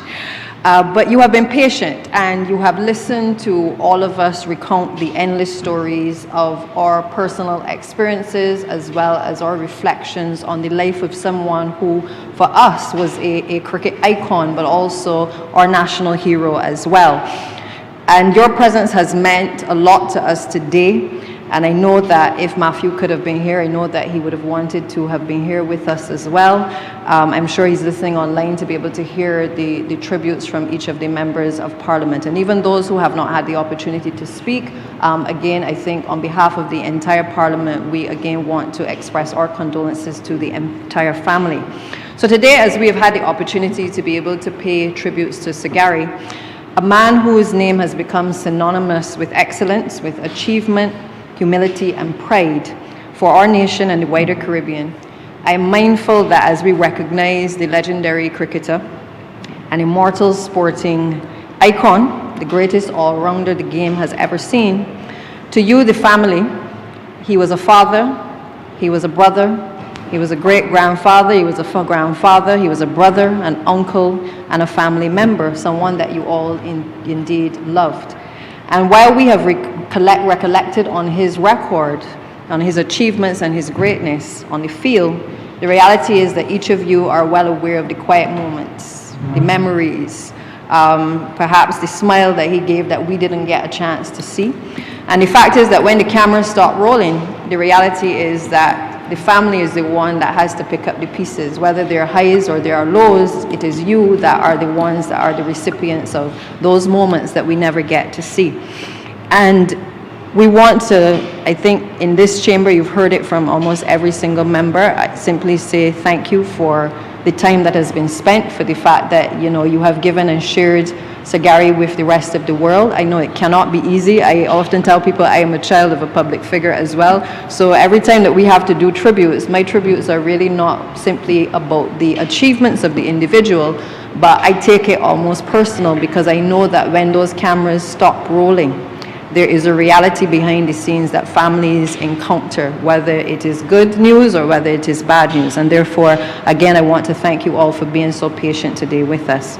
Unlike some of my colleagues whose memories are very, how to put it, many of them either spoke about wanting to be cricketers, or admiring Sagari in certain ways because of their age. When I thought back about it, I was probably 2 years old at the time when Sagari was on the field. So I don't really have the rich memories of what he would have accomplished in terms of actually being a part of that experience. I was born in 1976, so basically it was 2 years, I think, after he had really come out of the international sporting career and come back to Barbados. And I was just 1 year old, I think, when he was actually made a national, knighted rather, by the Queen. So as I pay tribute today, Mr. Speaker, I am mindful that I grew up at a time where, while I didn't know him personally at that time, that certainly his influence and indeed his legacy had already been firmly established before I was perhaps even thought of, and certainly indeed had the opportunity to really truly appreciate his contribution. But like the generations of Barbadians who would have poured out their soul in terms of their own appreciation for Sagari, I also grew up knowing what Sagari represented, and the immense pride that he not only brought to Barbadians, but also that he brought to the Caribbean and indeed to the rest of the world as well. I often wish that I had been around to witness him at his peak, because growing up, my own love for cricket was too often accompanied by the heartbreak of watching the West Indies struggle. Many of us know that emotional roller coaster that sometimes we have gone on and we've been placed on, placing our faith in a team, and then only to experience sometimes the disappointment of a game. And so I wish I was a part of that generation that actually was able to witness his accomplishments and his achievements, and certainly to hear and to see him on the world stage really representing this country. My generation would have heard the stories of an era when West Indies cricket represented dominance, when it represented confidence and excellence. And it was at the center of that story that Sagari Sobers would have stood. While I didn't know him as intimately as some others, our families would have crossed paths over the years as well. I'm fortunate that my goddaughter, Zinzi, who I know is not here today, is also his great niece. And through that connection, I'm therefore close to his great niece, Erica, and her mom. His niece, Letitia, who is also here today, would have been a student with me at the foundation school. And what do I say about Mark? Mark is one of those faces that you saw everywhere with the Haynes boys, both Richard and Kashka. And of course, I had an opportunity with his son, Daniel. I'm not sure if he recalls, but after Sagari had come back to Barbados and he'd been working with the National Sports Council, there was a celebration where they had acknowledged him at Brady's Bar, which was then owned by my father in Dover. And Sir Gary, Sir Everton Weeks, I believe it was Clive Lloyd, Condé Riley, and a number of the other cricketing fraternity were hosted at Brady's Bar. One of the things that stood out on that occasion was that Sir Gary, everybody knew that this legendary cricketer was in the building, but the reality is he was as comfortable as ever amongst all people of all walks of life. Brady's was one of them places, it was like the glorified rum shop back in the day. Everybody of every walks of life frequented those doors. And Sir Gary was himself in that space. That was probably my first real interaction with him. And I remember recognizing certainly his humility. Everybody was buzzing that Sir Gary was coming to the bar that night. Dad has a number of photos as well of that particular night, which he is very proud of. He has them in his office. And anyone who comes to the house has to see this photo with Sir Gary Daniel in the background. I will share it with you at the appropriate time. But he's very proud of that. And why is he proud of that as well? Not just because of the reasons that everybody has expressed in terms of the sportsmanship of Sir Gary, but my father also lived in the Bayland for many years. My brother was also raised in the Bayland. And Daddy also had a private school, Kay's Academy, at the corner of Chelsea Road. So basically the two of them were, when Dad came back from the UK, he was actually living in the Bayland and was very familiar, as he would tell me, with how people in the Bayland actually responded to Sir Gary and his achievements. And so many times when they would interact, it was always stories about the pride of coming from community. I think Sagari represented well the fact that, yes, he came from humble beginnings, but it did not stop him from remembering where he had come from.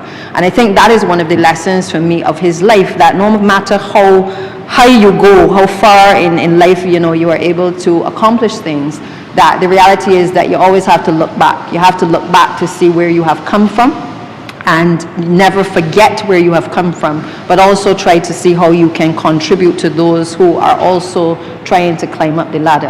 And it was therefore not surprising when the Honourable Prime Minister spoke this morning in relation to, the occasions where she would have spent with him, where, walking to the field, he would stop to engage with young people. That was also, again, consistent with what my dad spoke about when he was Minister of Sports as well in the early 80s, because he spoke of a man who, in Sagari, encouraged him as a former Minister of Sports and Community Development to actually improve the conditions of sporting facilities across the country.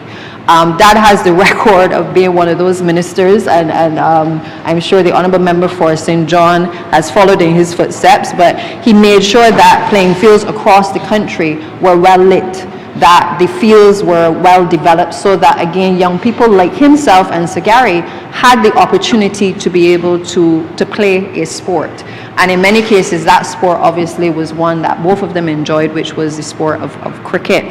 I feel as though that generation understood, because of their humble beginnings as well, the importance of what having these types of sporting facilities means to people who start in humble beginnings, but who have so much ahead of them where opportunities may not be readily available. And it was those types of conversations that my dad has often spoke about with Sagari that certainly also inspired him as a Minister of Sports to ensure that he was able to do the type of development to allow other young boys in the country who didn't have a gold spoon in the mouth and didn't have a fairy godfather or mother to be able to make sure that they had a space, that they had the environment in which they could be nurtured, in which their talents could be molded, so that they too could be destined for greatness as well. I recall as well Dad speaking to me about the Sir Garfield Sobers complex. At the time, I think our party was not in government, but when it was actually named. But what I do recall him mentioning is that obviously he would have been responsible as sports minister at the time for being able to do the relationship with the agreement with the People's Republic of China. And then ironically, you then had, when the Democratic Labour Party administration took over, then Sir Wes Hall, who took over, who's a very dear friend of Sagari, was able to name the Wilde Gymnasium after Sagari. What it showed me certainly is that, there was no political divide or any politics in Sagari. I saw him in Arbor, as I said, mixing with people of all walks of life, of people across the political divide. It did not matter. Sagari represented for all of us an individual that I think, no matter what our background was, that we could certainly relate to. And I think it is that connection, that what we saw in him, that has made all of us extremely proud of the individual that he became, and certainly what has inspired all of us to be able to pay tribute in the way that we have today. The reality is, though, that Sagari's greatness was not confined to Barbados. When I think of the songs, like Rally Around the West Indies by David Rudder, a rally cry for us to rally around the West Indies team, the truth is Sagari represented that. When he put on his gear and he hit the cricket field, the reality is he didn't just walk as a Barbadian. He walked as a man of the region. He walked as a cricketer that was representing the spirit of the Caribbean. I have spent, Mr. Speaker, many, many years in the entertainment industry, and there are only two things I feel that unite the Caribbean even more than politics: music, and I believe sports. And what I have seen in both, and certainly in what Sagari has done, is united the Caribbean in ways that the political class can only imagine, in terms of being able to bring that level of unity together. When Sagari stepped onto a field, he played not just for Barbados, he played for the Caribbean region.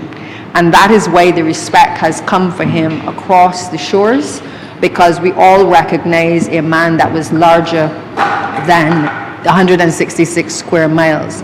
It is for that reason, Mr. Speaker, I am happy that our Prime Minister saw it fit to bring our two national heroes at the time together, crossing over two generations, because I remember when discussions came up about Robin Rihanna Fenty being endorsed as a national hero. The reality is it didn't sit well at first with all Barbadians, but look at what Rihanna has achieved today. And in their own ways, different paths, they have both led a life that has certainly allowed Barbadians to be proud of the contributions that they have both made to this country, to the development of this country, and being able to put Barbados on the map. And certainly no matter where I go and wherever I have roamed, the reality is that Barbadians of all walks of life are proud of both of their achievements, but equally the rest of the world is equally proud of what Barbados has produced. Perhaps the only other person that I believe at this point that has reached that global acclaim is the Honourable Prime Minister in terms of her prowess on the international stage. But that will be a conversation for another time, because I believe in our hearts we recognize her as also representing the excellence that is necessary for this country and for our young boys and girls to be able to look up to. So Gary spoke warmly with everybody. I remember being with my honourable colleague from Christchurch East, visiting him in the box, taking pictures. He didn't discriminate. I think all of us have spoken to it in terms of that humility, because sometimes when people reach a certain level, people are unsure whether they can approach them. But Sir Gary was never one of those people that didn't have time for you or didn't want to engage with you. And for that, certainly, I think all of us are grateful that we had an opportunity at different levels in our interaction to be able to appreciate him. The reality is he was a Barbadian, but one who had, as PM always says, global Bayesian roots, but is a global citizen. And I think in his own way, he has inspired Barbadians to greatness. His life has reminded us that greatness is also never achieved alone. It is nurtured in the families, it is forged in our communities, it is strengthened by opportunities that people receive, and it is sustained by character. And from the Bayland to Kensington Oval, from Barbados to the wider Caribbean and the world, Sir Gary carried with him not only extraordinary talent, but also the values of humility, of discipline and service. And that perhaps more than any record or statistic is the legacy that will endure. I support the renaming of the Bay Primary School in the community in which Sir Gary was so proud. And I believe that his passing, given the discourse that I've heard in many circles from the rum shops to all of the other corners of the society, that the conversation about cricket and our love for cricket and the things that we need to do for cricket, that perhaps we will have discussions that now will even be more meaningful than they were before. Because sometimes it takes things to happen for people to realize the things that now need to be put in place if we are to sustain the sport for future generations. Over the years, I have heard much said about producing a feature-length film to be able to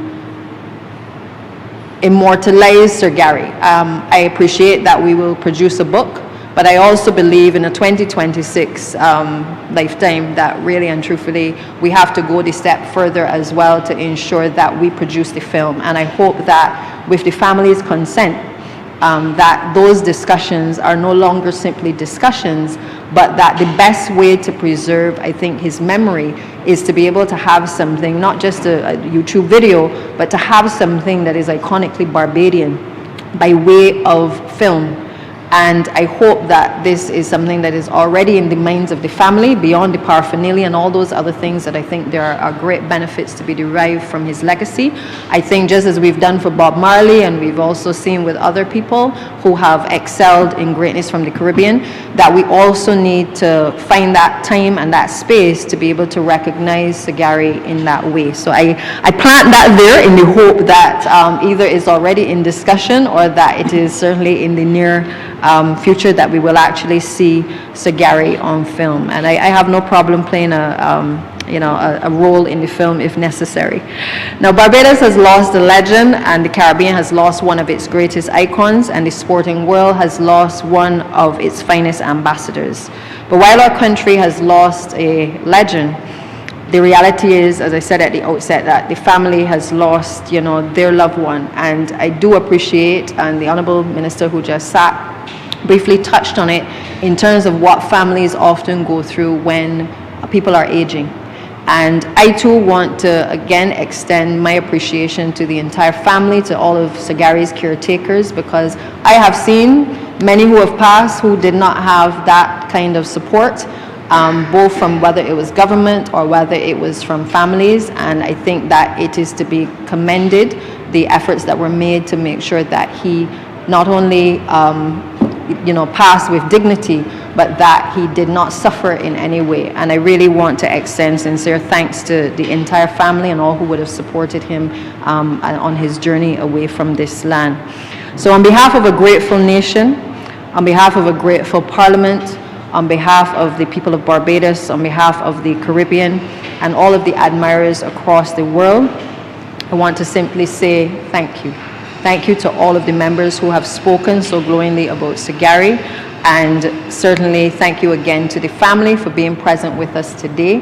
The tributes will end, but the reality is that all of you will have to get on with your lives, but knowing that after today that you have heard not only from each of us a little snippet of how we have felt certainly about Sir Gary, but that the entire country has been mourning the loss of Sir Gary with you, and no doubt will continue to mourn his loss as well.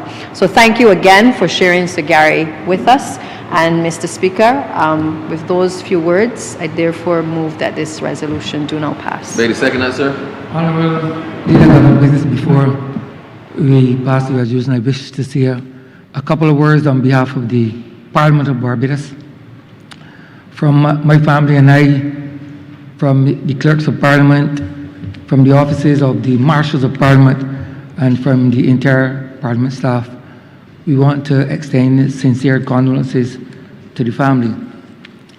I do not believe that a tribute can be complete for someone as great as Sir Gary unless we truly understand and recognize the deep sociological impact that the feats of Sir Gary has had on our society.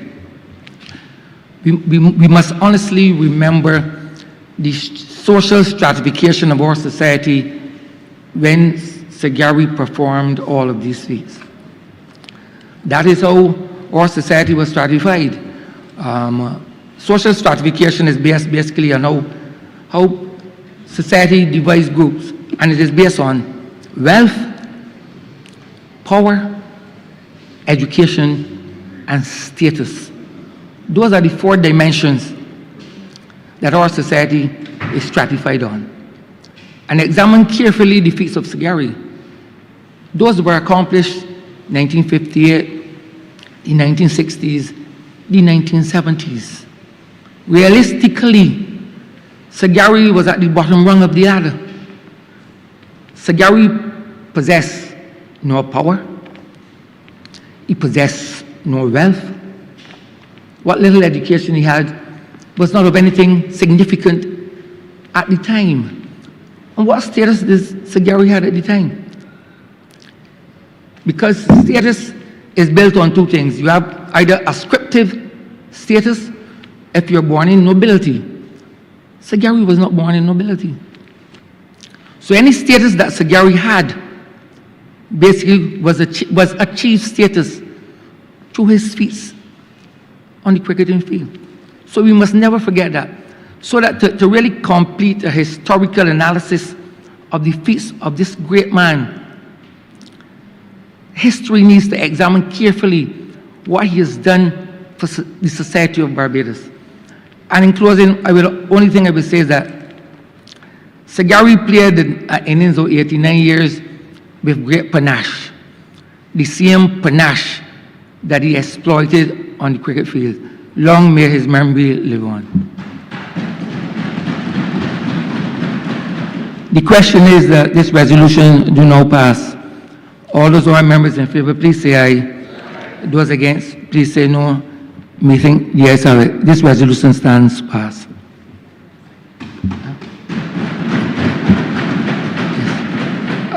Before we allow the family to leave, could we stand in 1 minute silence in memory of the great Sir Gary Soares?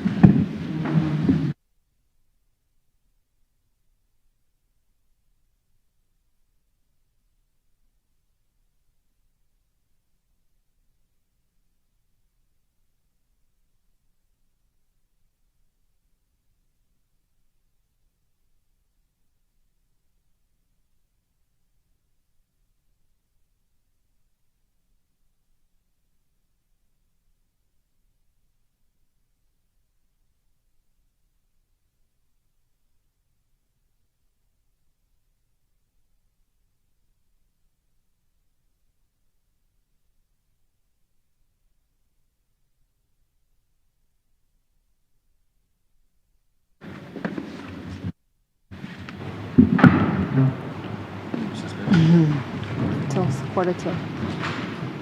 Mr. Speaker, I beg to move the suspension of the House until 6:45 p.m. The question is that this honorable chamber be suspended until 6:45 p.m. All those honorable members in favor, please say aye. Those against, please say no. Meeting the ayes have it. This honorable chamber stands suspended until 6:45 p.m.